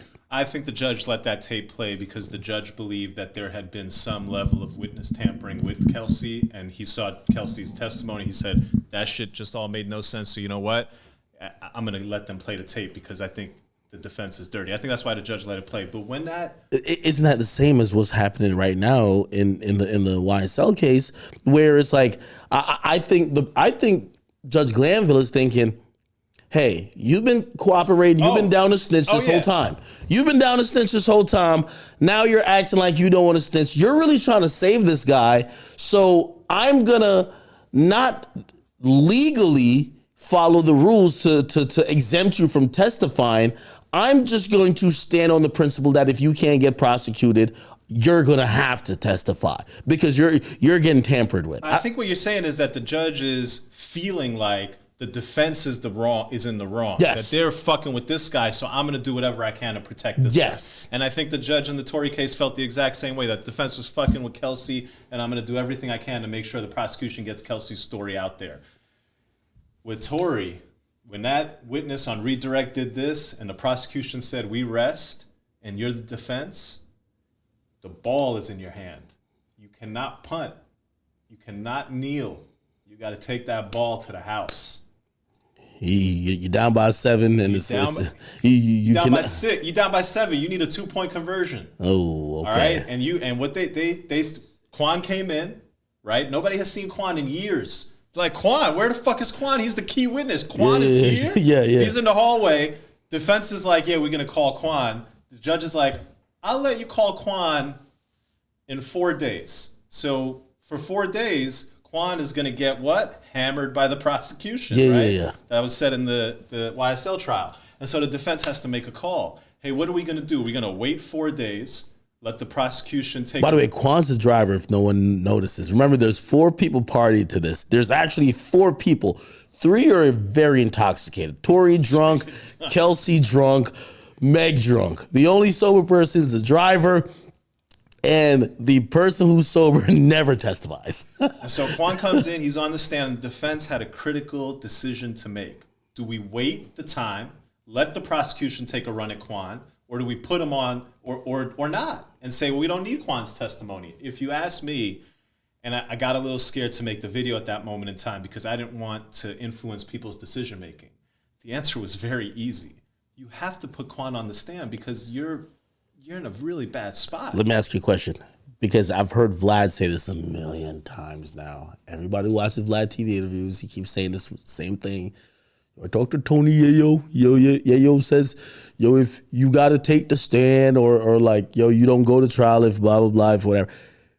If Quan isn't there and that happens, if you're the defense attorney, do you look at Tory and say, Tory, I know this was not in the cards.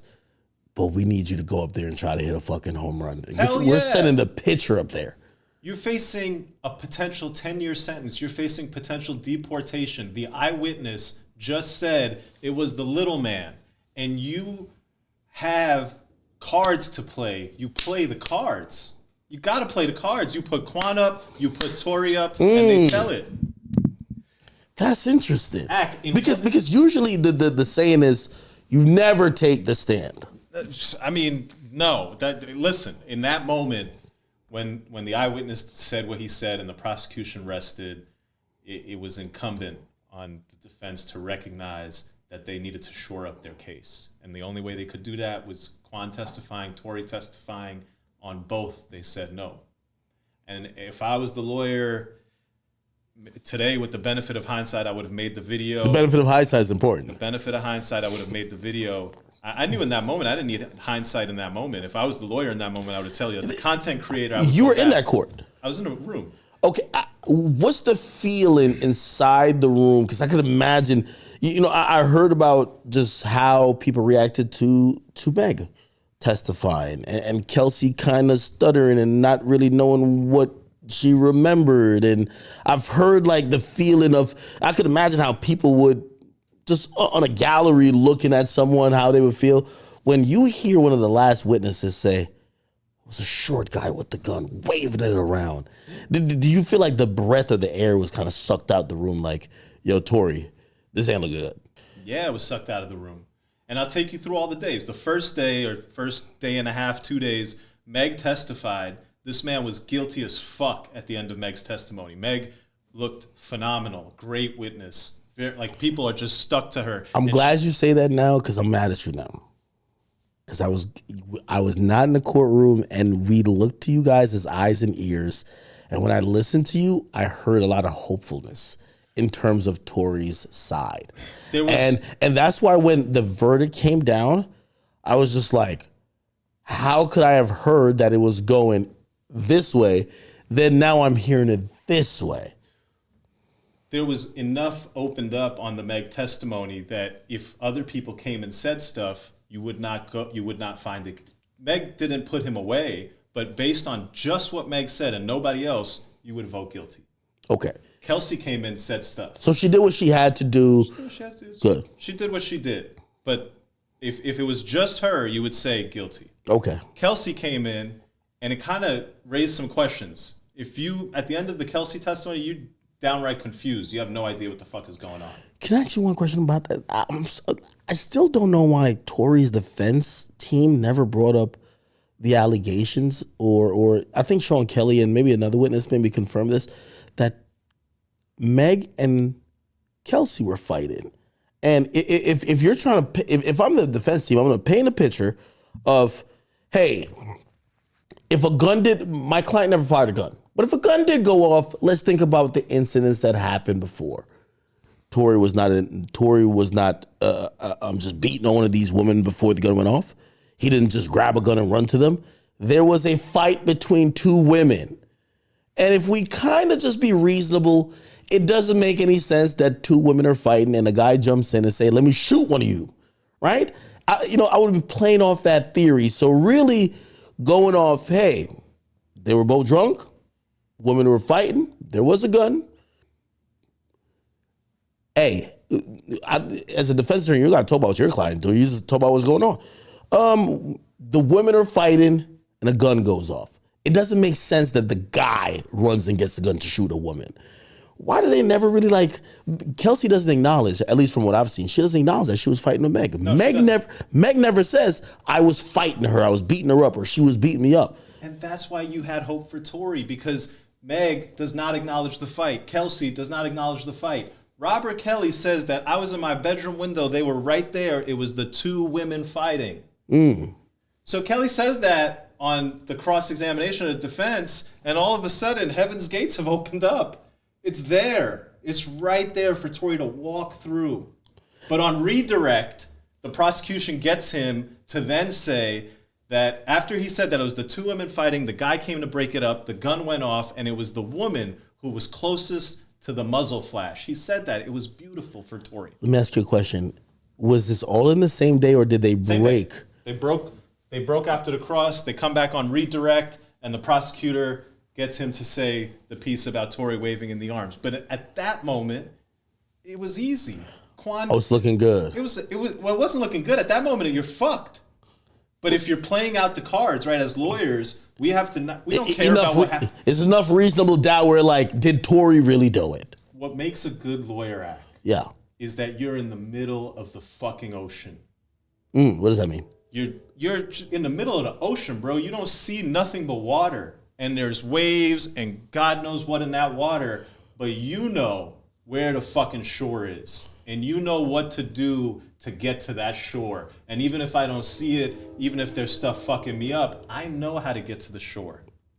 And so if you're a good lawyer, you gotta have that sense of how to get there. And that if you're not gonna make it, to just fucking smoke them all, right? That if I feel like I'm not gonna make it, whatever I got on me, I'm gonna let it burn because I'm not gonna make it. It's the bottom of the ocean if I don't make it. So when Kelly did that, a good lawyer should have seen that we're gonna drown. All right. And when he saw the redirect. On the redirect, when he did that, you got to see that I'm drowning right now. And so what do I have left to not drown? Because if I don't use whatever I have left, it's going to be at the bottom of the ocean with me. And what he had left was 2 potential testimonies. The testimony of Quan. Did Quan already walk in? Quan was there. Quan was their one and only witness. Why did he show up? He showed up because... who cares why he showed up? He's there. He's your witness. He's your ace up your sleeve. No, it's confusing though. And showed up for Tory. No, if I'm just think about it as a juror. If I know there's 4 people that we're talking about in this whole case, the prosecutor has told us, hey, the 4th person we can't find. We've tried to subpoena. We don't know where he's at. People have been talking about he's not in the country, this and third. We don't know where he's at, but we have interrogation footage from the guy and the other people here, and we believe it's Tory that did it. And all of them are going to take the stand except Tory because he's the defendant. And then this guy where you're like, well, I would love to hear from this guy. He doesn't. He shows up at the last day. If I'm a juror, I would feel like, oh, he was avoiding this. The jury would not know any of that. The jury would just have seen Quan. The jury would have just seen Quan, but the defense made a strategic decision that they did not want the continuance. The state said, we haven't seen Quan. We've been looking for him. He just showed up this morning. Oh, that's why he showed. Oh no, I thought he just showed up to watch. My bad. They showed up and they tried to bring him in. That's right. He showed up to testify. Yeah, and the prosecution said, hey, we need a continuance because we've never met this guy. We have no idea what he's going to say. And that was the critical juncture in that case for the defense to say, all right, we'll give you the 4 days. And maybe they know stuff that we are not privy to and that you couldn't give them the 4 days. It was too risky, fine. But you need something, so you put Tory up there because sitting in that courtroom in that moment after the Kelly redirect, it should have been clear that you're not going to make it to the shore. What's the body language of everybody in there? I know Meg wasn't there after her testimony, but apparently there were some Rock Nation people. There were a lot of heavily interested parties. What is the atmosphere? How tense is it? How is Tory looking? How is his attorneys looking? By the way, you know, as much as information I got, I was one of the people saying, hey, the prosecutors are amateurs. Like it looks like, you know, Kathy Ta and I forgot what the other guy name was. They don't know what's going on, and they won the case. How was their demeanor? What was the demeanor of everyone? I'm guessing. Well, between the courtroom audience, I think the demeanor was very clearly interested parties who were obviously just for their side. So the Rock Nation people were there, and they were there for Meg, and Tory's peeps were there, and they were there for Tory. And then there was a bunch of reporters and members of the public. And all those people kind of broke into basically 2 factions, I believe, which is that, you know, in society today, we have people who ascribe to the concept of you believe women. If there's a woman who's the victim and she's alleging a man of doing something, that man did it. And I think a lot of the people in the audience were of that camp. And then there was another camp who's like, you know, nah, people don't do crimes. Right? It's like, nah, it's not. What are you talking about? Or this don't make sense type shit. Nah, not my guy. My guy never do that. and me, I'm just in there from the perspective of, you know, how are these lawyers going to present these facts to the jury, and are they going to do it in a way that's going to work? And to me, I saw that the prosecution was doing it in a way that was not working. And then they got it to work. And then it was on the defense. The ball was in the defense's court. They punted that shit. They said, wow. Let me ask you a few questions about that. And I also want to get to the Youngboy case. Okay. Free YB. So with that, the Tory thing, did you and Tory ever have any like conversations? Because there was moments that before he was incarcerated, you know, I think he was playing it by ear, and I think he was watching public discourse about his case, and then you became one of the people who was probably very. If you had came out of the courtroom and every time like, "Yo, Tory's fucked," it would have really heavily swayed the conversation. And I wish I did. By the way, I wish I had. I made 2 videos. I made a video about Quan testifying, and I made a video about Tory not testifying. I made those videos after the defense had made their call. Quan was in there. The defense made their call, and they said, we're not going to wait for the continuance. We're going to go forward without Quan. And I came out and I made a video explaining what the defense's thinking might have been. That video should have said the defense just fucked up. I didn't have the heart to call out a defense team in the middle of a trial while their client is sitting there and they're watching my comment. I didn't want to tell them to their face that they were fucking up. And that was a mistake as a content creator. I didn't want to interject myself. It had already been done. I didn't want the onus put on me to do it. With the benefit of hindsight, it's easy to say, like, yeah, y'all should have definitely done it. Same thing with Tory testifying. You know, they made the decision to have Tory not testify. I made a video explaining why you might not want him to testify.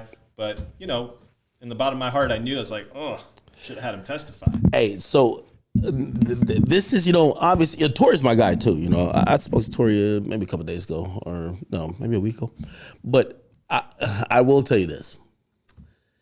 You know, I'm one of the few people he spoke to initially when, you know, all this stuff started coming out. And you know, me and him, we used to talk very frequently. And for me, I wanted to know certain things. And I remember him telling me the story. And the story is exactly as how everybody knows it, except the part where the shot gets fired is omitted. It just jumps over like it never happened. And I remember thinking about it even today, and I'm like, because there's thoughts that Tory may have been protecting maybe Kelsey. Like, oh, Kelsey fired the shot. Yeah, maybe they were fighting the gun, but she fired the shot. But it's not in a rapper's nature. As, you know, I don't know if we really are still on the snitch stuff because it's just gonna sell out in Atlanta. But if we are, it's like, if you see Tory on stand saying, yo, I didn't fire the shot. Yo, Kelsey did it. Yeah, I was grabbing a gun from her. She was trying to grab for the trigger. I'm trying to hit her hand away. Like, we started tussling, and then she grabs the gun and tries to aim it at her. I hit the gun, and then she fires the bullet, the ricochets, and I guess that's how she got hit. Is that telling? Like, how do you feel about the narrative associated? Because usually with trials, obviously the OJ trial is a major one, right? Where for interested parties or fans, we want to see or find out the truth. But okay, now we know what happened. The Tory and Meg case, or Tory's case with Meg, I still don't know what the fuck happened. Yo, when he gets out, he's going to drop the book, right? If I shot her. Just like OJ, right? No, wait, hold on. But do you feel like you have a good grasp on, like, you sat there. Do you feel like, okay, this, with about 95% certainty, this is what happened? Because I don't think so. Like, because if the narrative of what the prosecutor is saying, I just can't understand it. Tory's a dude who, listen, he's a little dude who suffers from Napoleon complex. Like, he likes to fight. He's a little aggressive, this and third. But Tory will fight a 7-foot giant with his fist. Are you talking about Meg? No. I'm just saying, a guy, he'll fight anyone. Like, you know what I mean? Like, and I'm not saying he's like, oh no, he's just a fighter. He's just not a punk. He's not scared. He'll pick fights that maybe he should not be involved in. Yeah, like, and I'm speaking about when men have challenged him. When men feel like they have had, I've heard stories about multiple men. Like there's a whole story that I don't know if people know. Drake low-key rapped about it. There's a story where apparently Drake and like a bunch of his goons at like a Coachella confront Tory, and Tory's not with that many people. And does Tory say, pew, I'm running. No, Tory stands there and goes to battle with Drake's goons. Now, Drake's just chilling there like a mafia boss. But like he goes to whatever. And, you know, he's just not a punk, right? Obviously, they patched it up later on. You know, I mean, they're cool. But that's who Tory is. Tory, when the whole thing with Travis Scott happened, from how it was explained to me, he walked in, or he was in that trailer, and Travis Scott was in there with people that outnumbered Tory. So when Tory said that line, or, hey, are we apologizing, or are we squabbling, or whatever it was, he was basically seeing that, hey, this is my best chance to catch a fair one, because if they just jump on me, I'm going to get my ass whipped. He's not a scared guy. So I guess for me, I look at it and I'm like, if I know you're like that with other men, it's so hard for me to believe that him and Meg get into it. A woman. I don't care how big she is. She'll be 8 foot tall. She's a woman. No, but they were drunk as hell. I know they were drunk, but still. They were fighting about the fact that Tory had relations with both of them.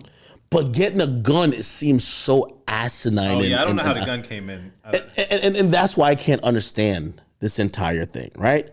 I guess I said all that to show why I can't understand it. You sat in the trial, you've heard so many different testimonies and so many different, like it painted a very vivid picture for you.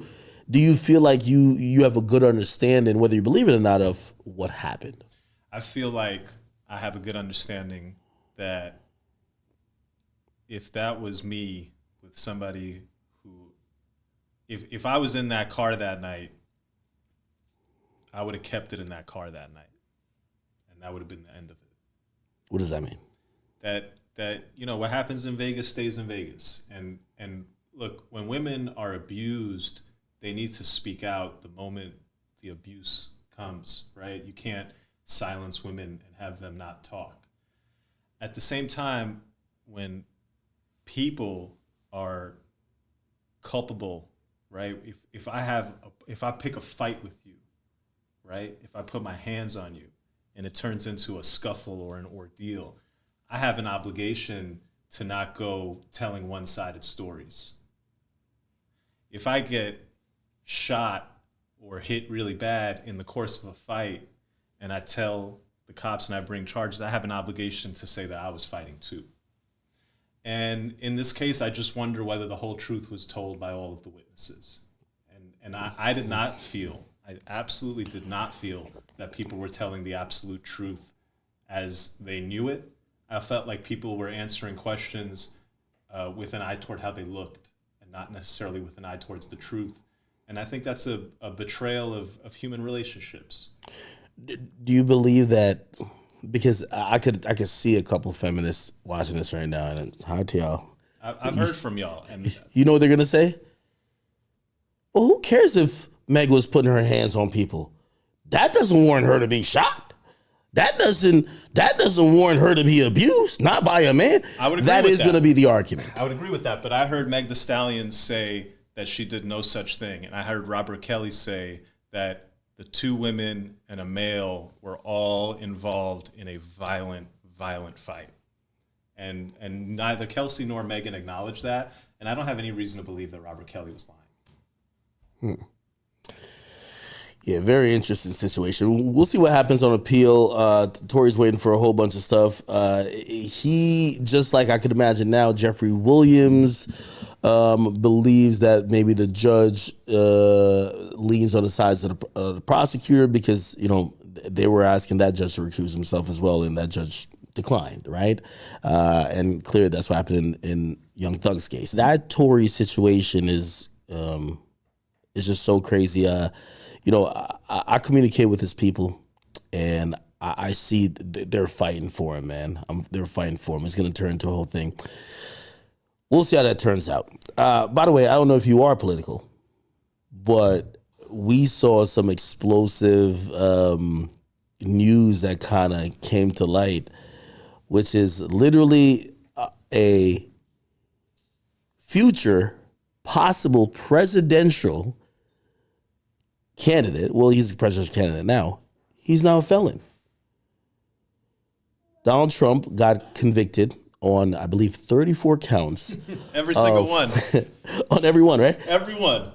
convicted on counts of, see, the term of the charge is like weird because falsifying business records. I didn't even know that was a felony. Yo, you never heard of it. You would think that if they prosecute that charge the way they did Trump, you would have heard of a lot of people going down for that. I would think that would be a fine. Okay, you fucked up on this paperwork. You made this mistake. Yo, you got to pay $20,000. You got to pay whatever. This is supposedly, which I've never heard of, a Class E felony that I've heard that has never really been prosecuted. Now, here's the thing. The world is so political, right? I look at it for what it is. I'm like, listen, I never heard about people getting paperwork felonies for some business shit. But when I look at it on the surface, my boy just paid off his side chick. His little side hoe was ready to run her mouth. You know, he's basically saying, hey, listen, take this money, shut the fuck up. I'm going to be president. Obviously, she took the money for a while. And then later, they realized, oh, maybe the way he gave her the money was like, you know, was not really proper. And they're coming at him for that. I don't really give two fucks, but you tell me what the hell is the big deal about this? Or is this one of those things where like, it's karma, where it's like, if we can't catch you for the real bad shit you're doing, even if we catch you for nothing, you deserve it. Yeah, I mean, look, if we take any billionaire yeah, and we put his entire life under a microscope, and then we start taking the people around that billionaire and we put their whole lives under a microscope, and then we charge the people in that billionaire's orbit with crimes, and then we tell them to tell us everything they know about everything we've been looking at with the microscope, you're going to find some dirt. Okay, now what did we find? We found out that a billionaire pays women that he's slept with to remain silent. Oh my God, America. Yeah. I was like, if you can't pay a side chick off, it's like, yo, what's going on? Well, if you're gonna sit there and be like, oh my God, like I just assume that that's what all these fucking people do. Like I just assume that, and if we catch them doing it, I assume we'll penalize them if they did it in a way that cheats the tax code or whatever. Yeah. Never in a million years. Never a felony. Would I assume that you would catch 34 counts, that you would be on some fast track rocket docket criminal trial where the shit goes to a jury in like record time. And that then, even though you have zero criminal history, you've never ever been convicted of a goddamn thing in your life, people are seriously contemplating jailing you for that act. That is a perversion of our criminal justice system. And it speaks to the larger point that the way our system is set up, the actors within the system have tremendous discretion and influence into how the system operates. And the system is not foolproof. It is only as good, as infallible as the operators. And today, in America, where are the operators? Where are the Bryan Steeles? Where are the people who act out of a sense of duty and conviction to a higher set of principles? Not how they feel that day, not which way the political winds are blowing. And if you tell me that the prosecutors in New York or the prosecutors in Delaware who put a microscope under Hunter Biden's life and decided to charge him with... What do you think about that? Bro, if his shit look a little bit more serious. Look like he got caught with some crack pipes, a couple of guns. Nah, he got charged with the Kodak charge. So What's that? Kodak got hit with... Kodak applied for a gun, and on the gun application, they asked you... Oh, they ask you a million things. That little ATF form? Yeah. Oh, my God. So I'll fill it out. I'll fill it out 50 times. Yeah, so Kodak had a series of convictions, and they asked you, have you ever been convicted of a felony? He said no, and so they charged him with it. Okay, now, the question in the Kodak case was, did he actually know whether his convictions qualify under the answer, right? Are we going to hold this man to criminal charges if he had a legitimate belief that he was answering the question correctly? And by the way, on those forms, like I filled one out before, And sometimes it's one of those you got to check no. Like I've done one where I check no, and then at the end there's one you're supposed to check yes. It's like, hey, are you going to transfer this firearm to someone else who might not have a license? But I already checked a bunch of no's. I'm not reading all this shit. No. And then the person who works at like that licensed FFL is saying, hey, no, you sure this is what you want to answer? And then I'm like, oh, okay, I made a mistake, right? Now, that's a federal form, right? Like, if they submit it to the government with, like, my signature, it would be like, well, you've just now broken a federal crime, like a federal law. And that's what, you're right, Kodak went to jail for that. Is that what So Hunter Biden is charged with applying for the firearm, getting the firearm as a revolver. He got it. So he has 3 charges. One is lying on the application. One is, I think, lying on an application that was then transmitted over federal wires or something. And then third is having illegal possession because he bought the gun, but based on a false application. So when he's possessing it, he's now possessing it illegally. That's what the 3 counts are. But here's my question to America. Is that what we're doing? We're prosecuting people who we believe that they were in the deep throes of a crack addiction. We believe this man was addicted to crack. A millionaire, the son of a senator, was addicted to crack. And when he was addicted to crack, what he did was he said on an application, hey, do you use any drugs or are you a user of illegal drugs? Oh, is that why? Oh, I thought he was a felon or something. No, he wasn't a felon. Because one of the questions is, are you addicted to blah, blah, blah, blah? He's not a felon. He was not caught with crack. He was not drug tested for crack. He did not have crack and a gun on him. What they charged him with is that you knew you were a crack addict when you said no to that question.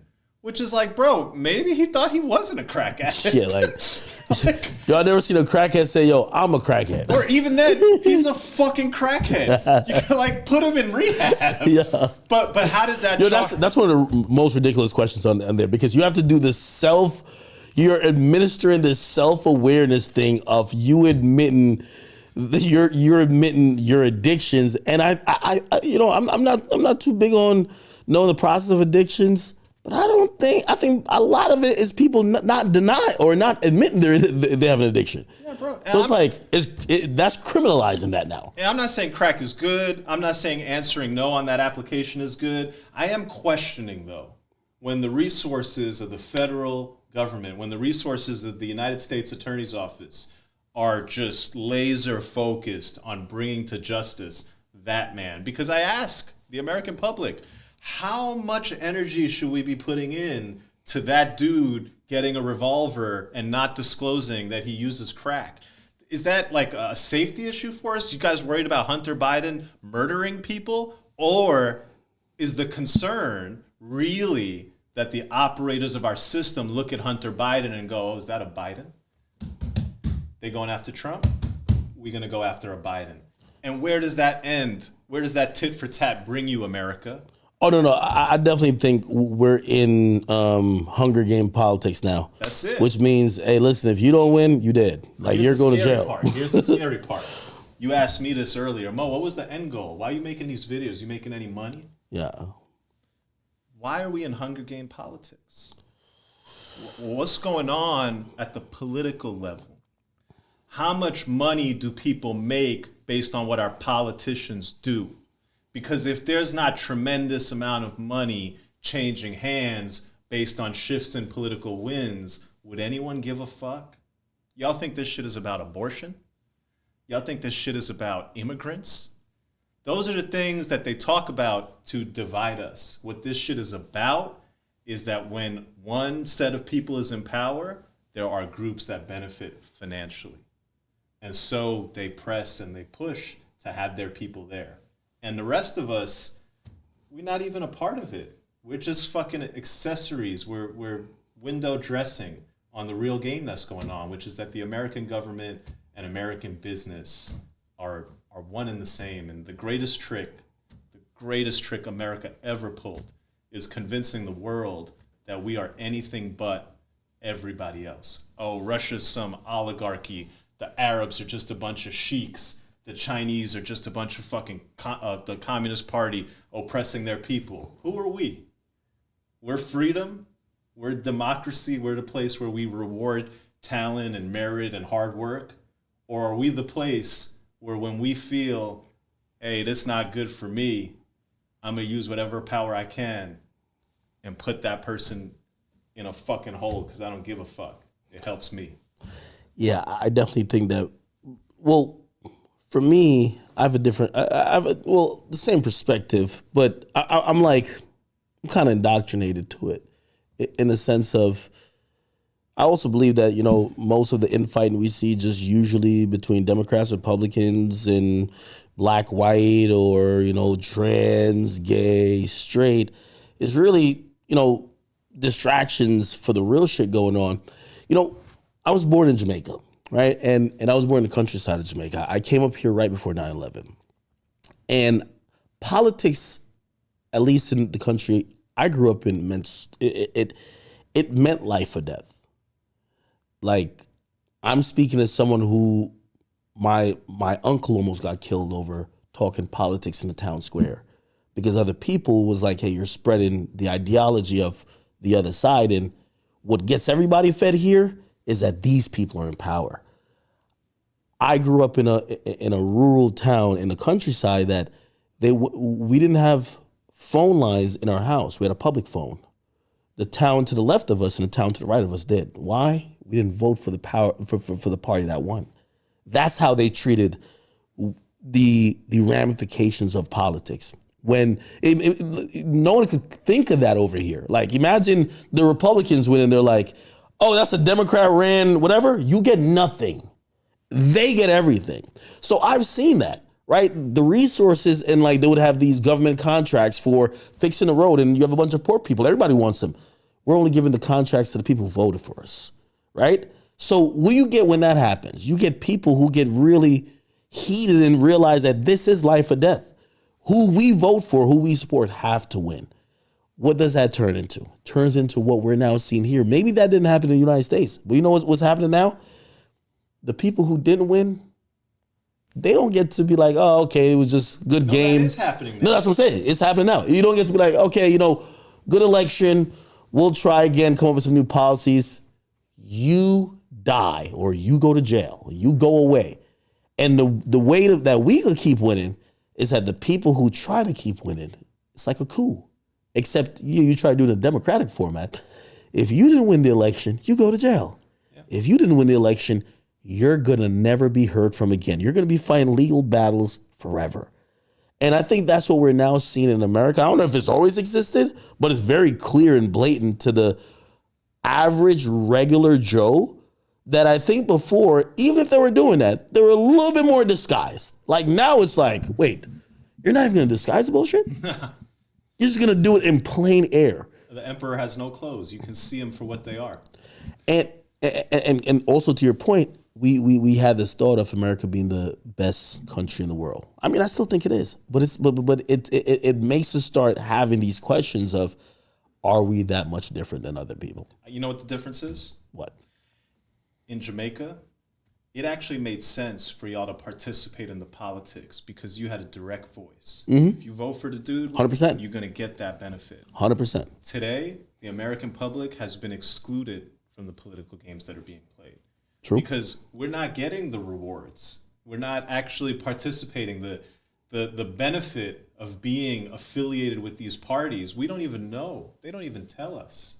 We can't even begin to comprehend the interests that are at play for these politicians. We're completely outside of it. For the massive American public, you're going to go to your job, you're going to work your 9 to 5, you're going to get Medicare, Medicaid, and you're going to just eat it and be happy, and that's your life.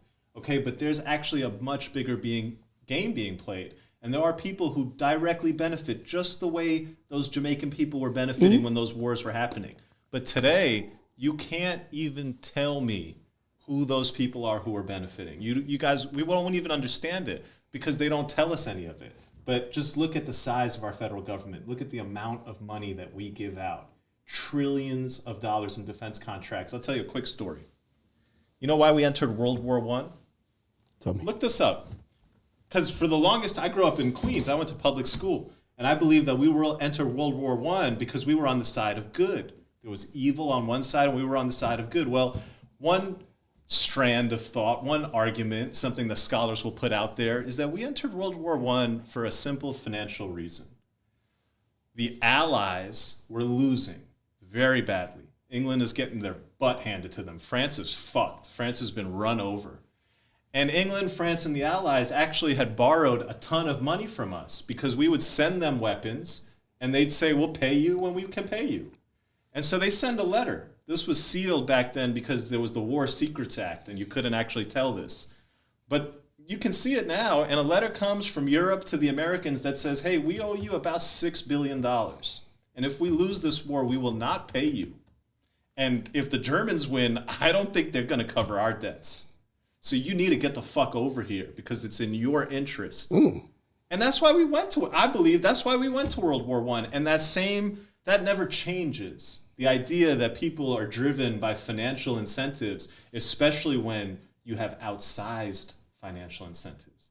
I'm not going to give you $10 an hour or $100 for a day of your work. No. You get on this party, you're going to hit one bag. You never have to work again a day in your life. How easy is it to buy your allegiance with unlimited fucking money? Of course. And so we enter World War I. We fucking send our boys out there.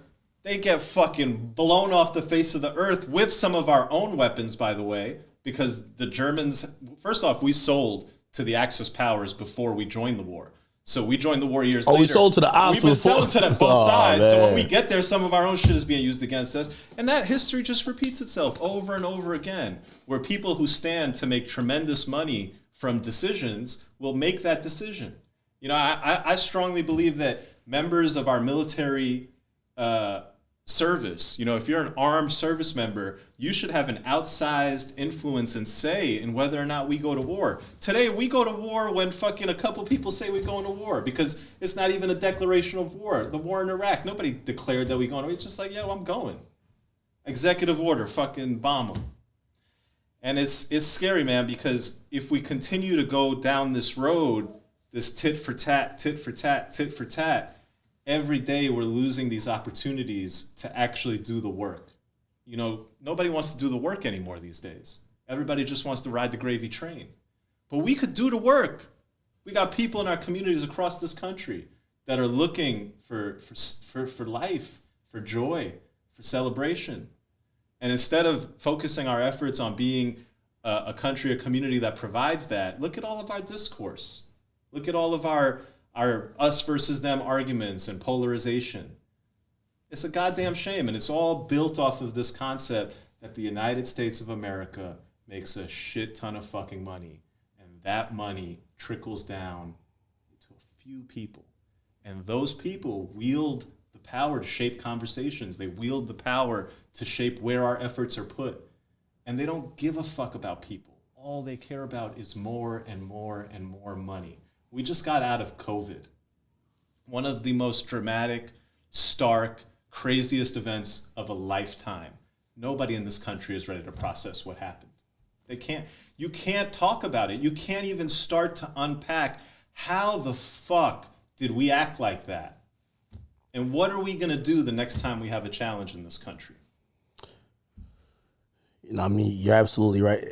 Again, our democracy is definitely... and really just like the political structure that's at play in this country, we're starting to see shit that we didn't think was possible, right? You know, I'm going to be honest with you. I do think we're in the era of win or go to jail. It's not win or go home. Win or go to jail, right? It's like, I'm pretty sure maybe the sentencing for Hunter Biden gets pushed back a little bit, right? Because there's going to be election, just like, you know, they're saying they're going to sentence Trump, but we'll see what happened there. And maybe the only reason why they don't be like, no, he has to go to jail is because, you know, the RNC is going to be like, yo, he's a candidate. Like, you're going to look crazy. So they might push that back. But here's the thing. I think if Trump becomes president, he's going to like start nudging a few people, put Hunter Biden in fucking jail. And I think that if Biden basically gets another 4, his people are going to be like, listen, fuck Fonnie Willis and whatever she got going on over there. Look like she's not going to get the job done. We got to get him on the rate of the Mar-a-Lago stuff because, look, he had all this information just at his crib.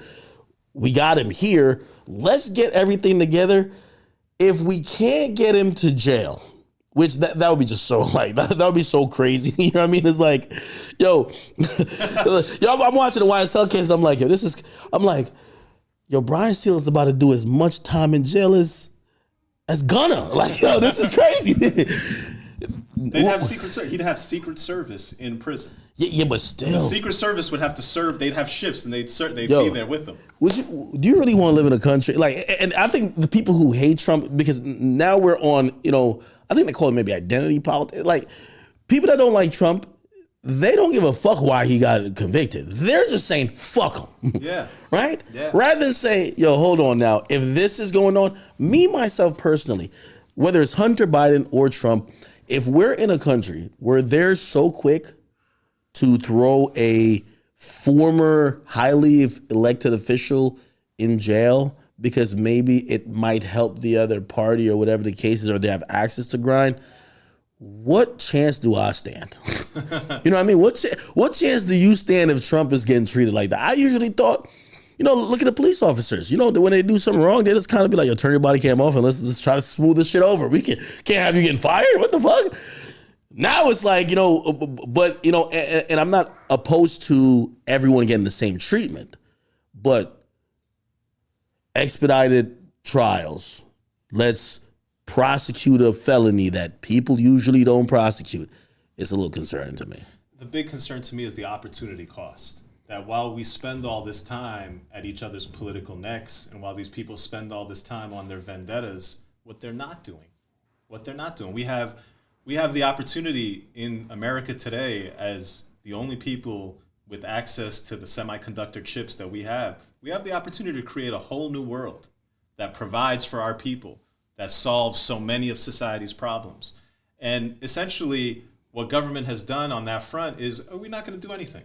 We're just gonna let the rich people invest in a couple tech companies, and we'll let the CEOs of those tech companies do whatever the hell they want, because we all got money, we got kids, we got vacation homes, I got fucking amazing dinner plans tonight. If y'all are having a tough time in your life, that's on you. Go figure that shit out. Goodbye. And that's the world we live in today. And until there is, a significant, organic, people-powered movement where people actually just say that, yo, even though this isn't going to change my now or my week or my month or my year or my 5 years or my 10 years, I'm still going to take an interest in it. And I'm still going to dedicate some time into things that are shaping the world that we live in, because I don't think the world is hopeless, and I don't think my life is just the popcorn that I eat and the air that I breathe. I think I'm a part of a fabric of society, and I want it to look a certain way. And unless there's just a massive, massive, massive change, because the tide is clear. People are caring less and less. People are ready to slap fucking Vision Pros on their hand, accept all the fucking... Scrolling. Bro, I'll accept this permission, that permission, that permission. I'll pay that fee. I'm good.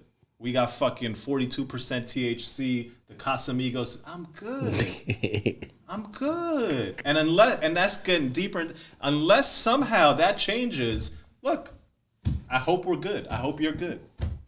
Because... Yeah. The last question I do want to ask you, and I'm asking you, well, you can deal with it however. I guess more of a prediction and also a reaction to Diddy.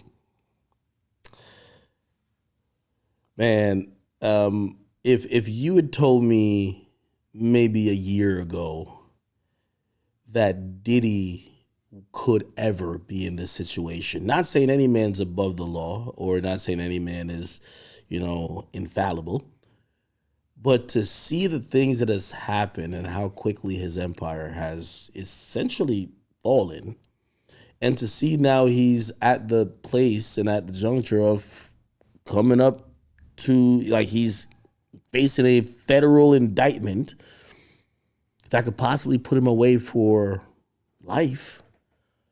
It's just kind of shocking, man. Yeah. What's your thoughts on the whole thing?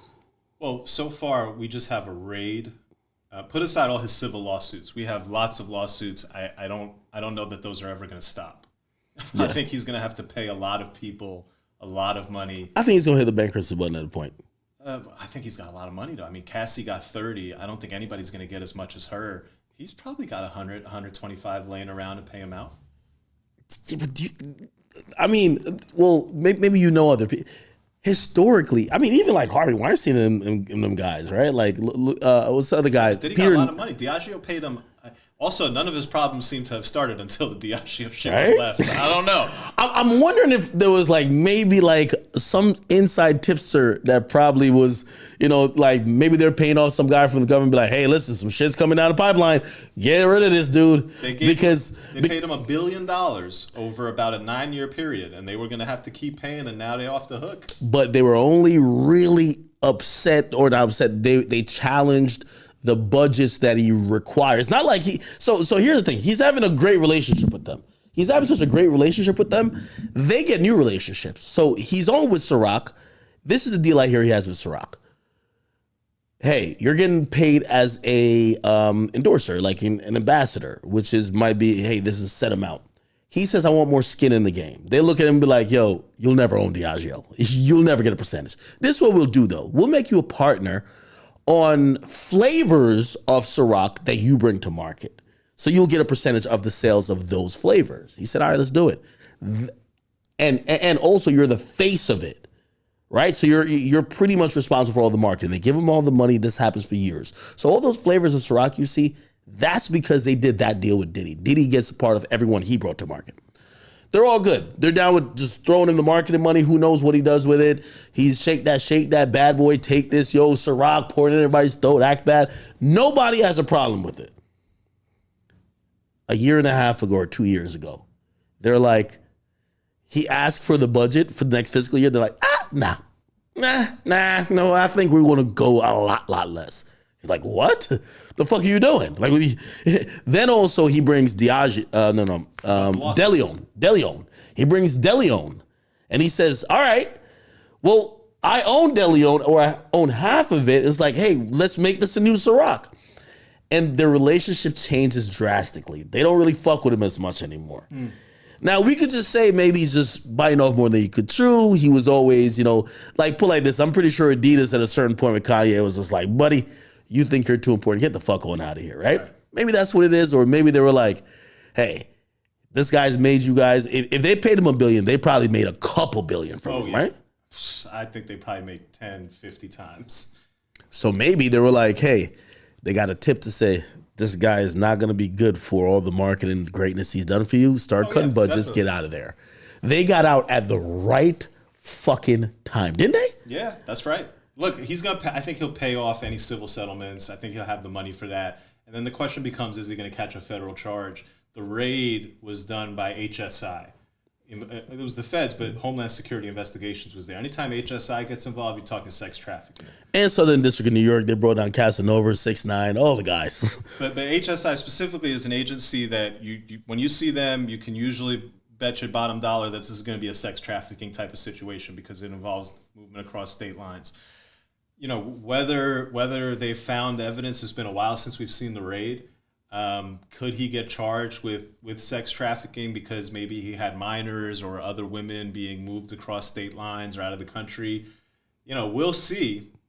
Charge hasn't come yet. Listen, you know how that shit works. They'll talk to you if you have information to give up. They won't charge you. They can continue that conversation. I don't know what's going to happen with Diddy, man. I do think that he'll survive all the civil lawsuits because he has enough money to pay them all off. And, what I've said on my page, and maybe this is me just kind of wishful thinking because Diddy was the producer of every fucking song that I ever listened to growing up. I mean, I grew up in Queens, New York in the 90s. Like, Puff Daddy was that dude. Like, when No Way Out dropped, like, I know every word to every song on that album by heart. So I'd like to think that whatever he was, his violence towards his spouse, where he beat his wife just in a way that I could not. Or beat his girlfriend because he never got married. I could never imagine like a man would do that to a woman, especially not a man. I can't imagine that. It takes everything off the table, like, well, what can you not do? Really, like, what are your limits? Do you have any limits? It doesn't seem like you have any limits, man. She had her hood on. He did a closed fist pop to the back of her head. Yeah, no, that was definitely just violent, just like really disgusting. I can't put nothing past you at that point. Well, okay. I think everyone, especially after seeing that video, knows his behavior is vile, disgusting. He probably done much more, but do we think he's going to jail? Because that would be, I think when people saw R. Kelly going to jail, they're like, whoa. But they were like, well, that's not the R. Kelly of the, that's not R. Kelly at the peak, right? Like, that's not R. Kelly, that's the guy. Whether you want to think about Michael Jackson or not, there was conversation about, well, kids or whatever the case is, and he didn't go to jail, right? No. But Diddy would be probably the most high-profile person ever in hip-hop history if he ever goes to jail. And I mean, obviously, that would be tantamount to, like, Bill Cosby. Right?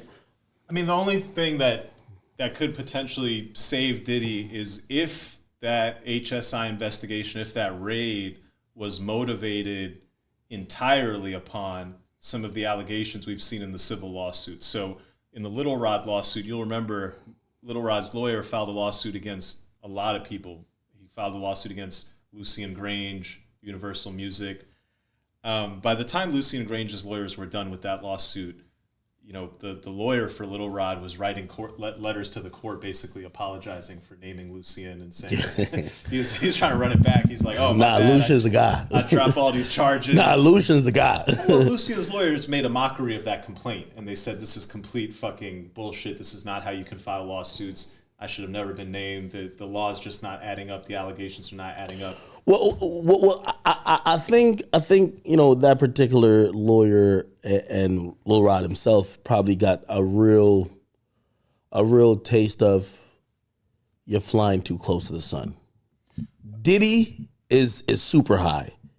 Lucian Grange is the music industry. No, but Grange, the reason why Grange gets out of that lawsuit and the reason why the lawyer had to walk it back and really kind of go hat in hand and ask the court for forgiveness is because they were on legally just not good ground. The complaint, as it was written, did not create did not create enough allegations, even if true, to hold Lucian accountable. And then there was huge questions about they were just complete fabrications in there, where they were saying that Lucian had been to these parties when there was just never ever happened. And so my point is that it is certainly possible that the investigation by the federal government was motivated entirely upon allegations that have been made in civil lawsuits. And if that were the case, there is some hope that Diddy can escape charges, because we have now a record that a lot of these allegations in these civil lawsuits are kind of far flung and out of the question. I think Cassie's a star witness. I'm wondering. I heard that from Bradford Cohen. He's a smart guy, and Brad's comment, his point was that when you look at the timing of when the Cassie tape got released, it was released right after the raid, right? And so who had the tape? The feds had it. And so how does the tape get released? Well, one way is there's a federal agent or employee or maybe a janitor. Somebody gets their hand on a tape, they sell it for money. Mm-hmm. But Brad Cohen, the lawyer for Kodak Black and many other celebrities and a brilliant criminal mind, his theory was that Cassie's going to be the star witness.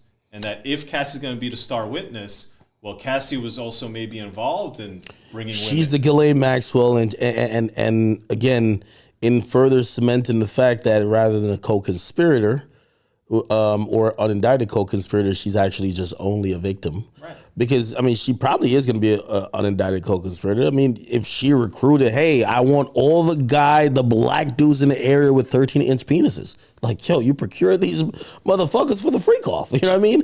Now, again, under duress, not against your wishes. That's why you show, hey, look how I was being treated when I didn't do what this motherfucker wants, right? Now, I thought that the release of the video could be something else. I thought the release of the video might be that the feds raided him. They don't have any charges. They kind of look bad for doing all that and then not charging him. So you release that video and you're like, look, he's a fucking monster. Well, a grand jury is supposedly being convened. Here's the thing, and I don't have a horse in the race, but I think if they do this, Diddy's fucked. And I'm gonna go down this train of thought. If we're to believe what you said, maybe they had the idea or was motivated by some of these civil lawsuits, but some of these civil lawsuits, especially filed by even Lil Rod's lawyer, they paint what's a RICO organization that is basically sex trafficking. Now, with that, it's always important to find the money. Even in the Tekashi case, they had mad instances of drugs being sold, and it wasn't necessarily like they cared about the drugs. It was just like this was an enterprise that somehow had a way of making money, right? If that becomes a situation where they attack, a racketeering angle, even for sex trafficking with Diddy, and I know you say he has a lot of money, I agree as well, and he could pay off whoever he wants to. However, if that becomes part of the subject of this investigation or the indictment, where maybe he's not privy to just have hundreds of millions of dollars at his disposal, it kind of brings back the whole situation when they went after, guy in Queens, Preem, when they felt like he was getting bankrolled by Murder Inc. And they said, all right, cool, we ran into Murder Inc. and we make sure that they're not going to be bankrolling you anymore. You have to face us as a regular human, not as the guy with hundreds of millions that could silence people and really maybe taint the process. If they do that and cripple Diddy's financial possibilities, I think this might look really sticky for Diddy. Oh, don't get me wrong. He's in big fucking trouble. And there probably is a federal grand jury, and he's probably going to have to try to, give up information to lower his charges. I don't know. But certainly there's a lot of smoke around that man. I've heard some things. I've heard that Diddy has a team of 20 plus lawyers. He has 10 plus investigators, private investigators, who are as much as if you post something, they're looking into it. Like he has the very best of the very best working on debunking every single thing said, even on social media, that say the feds were probably trying to either look into or add to their case, that they're trying to work with the feds here to be like, hey, listen, this is bullshit. Before you even guys look into it, we have an innocent guy who's getting, railroaded by not only money hungry people, but by a narrative that, isn't going. A lot of people have drummed up this narrative because they're jealous of his success. If that works, I don't know. But I think Cassie, they've compelled her to testify. And if she get up there and start singing, he settled with her mad quick, man. She got $30 million. No, he settled with her too late. That case was bought under the New York State Adult Victim Survivors Act. It basically said that if you were the victim of a sexual assault that happened many years ago and the statute of limitations has expired, we're going to open up a window when you can now file that lawsuit. And so Cassie and her lawyers filed the lawsuit on essentially the last day or the last couple of days that they had. And that's not because it's not because Cassie hired her lawyers on the last day. It's because her lawyers had for months been negotiating with Puff's probably team, saying, give us this bread. Hey, we're going to go public. Give us the money. Let me ask you, they ask you for $30 million. We're suing you. If I'm Diddy, I pay it. Think about it. If there's been 30 M's? Bro, if they've been pushing on you for months and saying, hey, settle, are we going to go public? 30 M's? Bro, if they're pushing on you, settle, or I'm going public, and then they go public. I don't think he ever thought it would be as big as this is. Like, for example. That's right. Look at Kanye West. Like, Kanye West just got hit with some shit. Here's the thing, though. Even though there's some crazy shit in there, like Kanye is talking about a 5 something. I got to read that one, but I'm. Here's the thing, though. Everyone's like, it's yay. I mean, it doesn't show a serial pattern of him like doing wild shit. It shows him being a super freaky guy. Yeah. That, maybe he thought they were comfortable with it, but they weren't. So, like, really, this isn't going to just kill his reputation. And also, it's Kanye. Like, Kanye be getting very different privileges. He just survived somehow going at the Jewish people. So, Kanye's a little bit different. Diddy? He did not survive, but... He's still out here putting out albums. Nah, bro, he didn't survive. That album, what was the Vultures? Vultures, yeah. The 2 drop?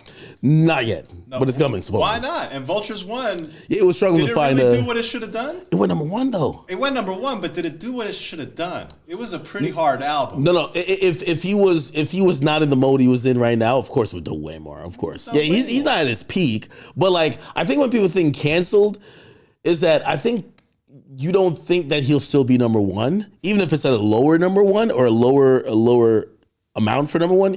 You expect him to be like, yeah, motherfucker, you tried to drop an album, you sold 300 copies.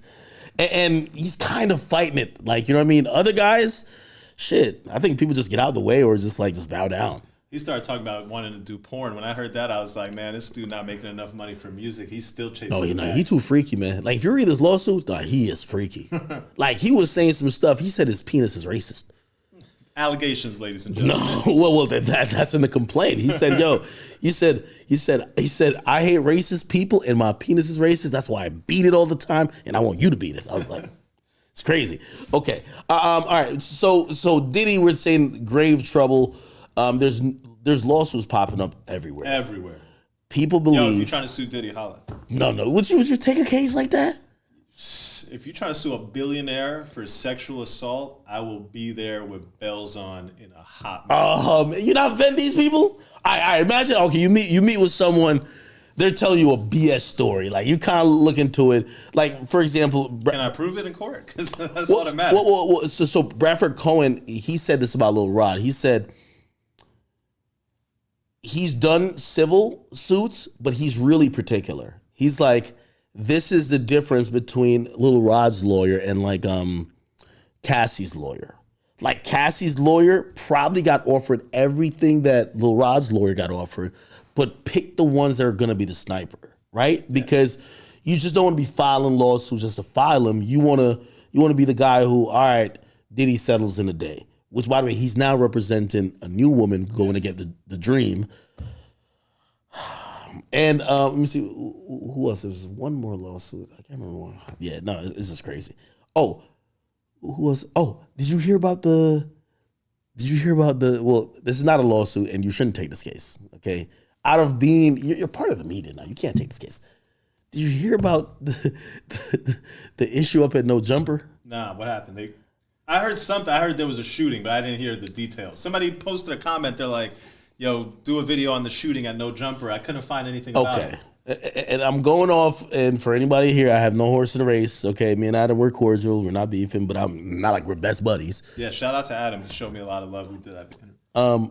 Apparently, and we could extrapolate off it. We don't have to talk about like that. We could talk about what would normally happen in situations like this. So an employee of No Jumper claims that, a security guard at No Jumper shot him.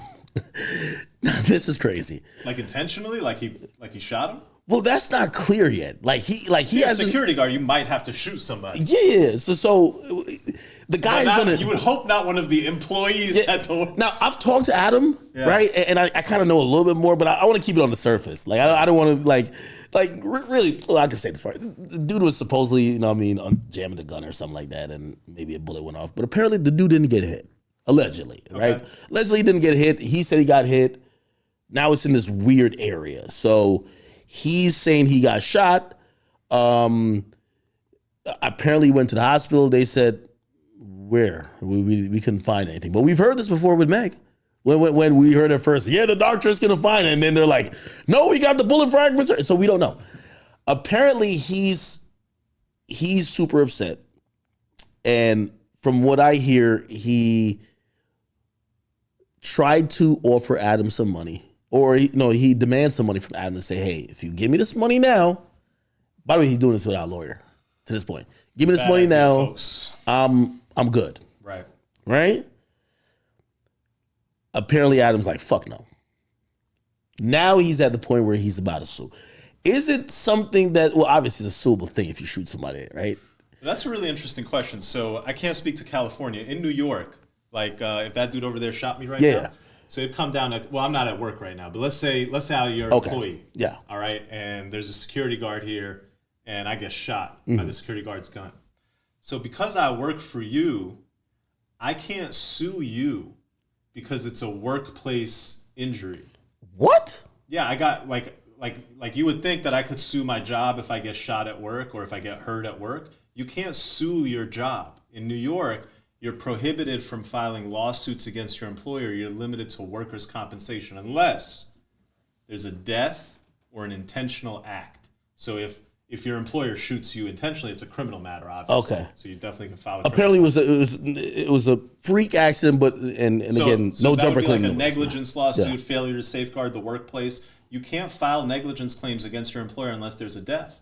So I would have no lawsuit against my employer. Now, so you would have to go die and come back? Well, But here's the interesting part. Let's say you hired a third-party security company. Well, that's exactly what they did. So if the security guard doesn't work for Off the Record, the security guard is employed by ABC Security, I can sue ABC Security because they're not my employer. That's called a third-party lawsuit. Now, the difference is in workers' comp, you don't get no money, really.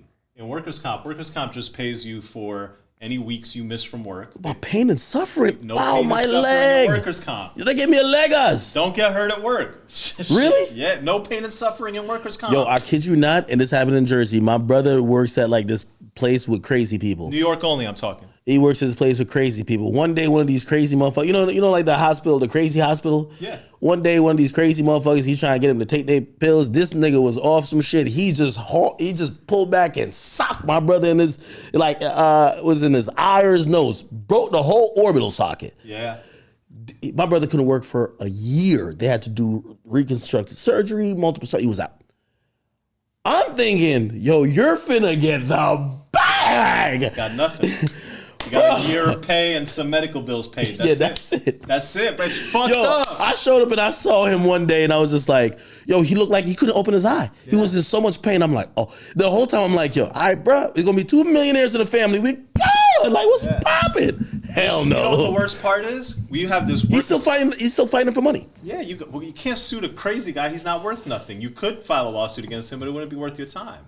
The crazy part about the workers' comp bar is it's all of our workers in like the most dangerous industries that keep getting hurt at work, and they really don't get any compensation. Security guards, people working in the mental hospitals because the patients are always wilding out. They're always getting attacked by people who are worthless and for a job that they can't sue in negligence. This sucks. We got to change that. We have a state senator in New York who I got to write her a letter, man. Like this shit got to change. Wait, so you telling me you get popped at your job, and if you make it out to the other side that you still breathing, you're only getting workers. But I guess this guy, he could sue because I heard it was a third party company. It wasn't. The security guard is contracted for the third party company and was at no jumper. Yeah, so you could sue a third party company because the restriction applies to suing your employer. And that's what it would be in New York. In California, maybe some other shit. Damn. It's crazy. Yeah, I hope that guy gets better, though, and shout out to Adam. Yeah, then I think he good. I don't see him with no bandage on. The guy I got a bandage on. Yo, hey, be honest. And let's get off of this situation. If somebody tells you, yo, I don't know, it could be like, I don't know, a city worker. Yo, I'm working and because of a negligent whatever, I fell in the manhole that was 10 feet deep. Like, are you going to be like, yo, bro, I don't care if you broke your leg or not, put on a neck brace. That's what I see in the movies. That's the only problem I have with this guy. This guy looked too healthy. like I can't give you no, yo, you got to act the part. How you get shot? There's no bandage, no cast, no nothing. Yo, the neck brace, I feel like lawyers just have like a client. Isn't there a movie where like the client comes in and he like signs the agreement, the dude opens up the closet, he got a neck brace, like get a sling, get a neck brace. Yo, my boy don't have it. Yo, if I'm him, I'm at least recording a video of me walking with a limp. Like, bro, you look too healthy. Like too healthy. Like, don't you got to play the part? I got ethics rules to follow, ladies and gentlemen. Please do not act and have fake injuries, and certainly. Everybody's always told me if you get in a car accident, you know it ain't your fault. Somebody T-boned you. Hopefully you're all right, first of all. But if you're all right, you move all your fingers, move all your toes, and then all you do is crawl out the car. My neck, my back. I'm like, Kia, my neck and my back. That's what you do. You don't move. They said they're trying to roll you over. The person comes out. Oh, sorry for hitting you. Let me get you up. No. Get the ambulance and get my lawyer. That's what I've heard. Yep, get your lawyer, DJ Akademiks. He's gonna hook you up with that neck brace. You're gonna catch that bag. Oh man, yo, where can people find you online, man? Yo, at Lawyer for Workers, Instagram going strong. Ack. Yo, you making a lot of money out here now, man. I'm happy for you. Well, I'm just happy in your plight because I've seen you grind it out, and I think a lot of people who are probably, and I respect real entrepreneurs.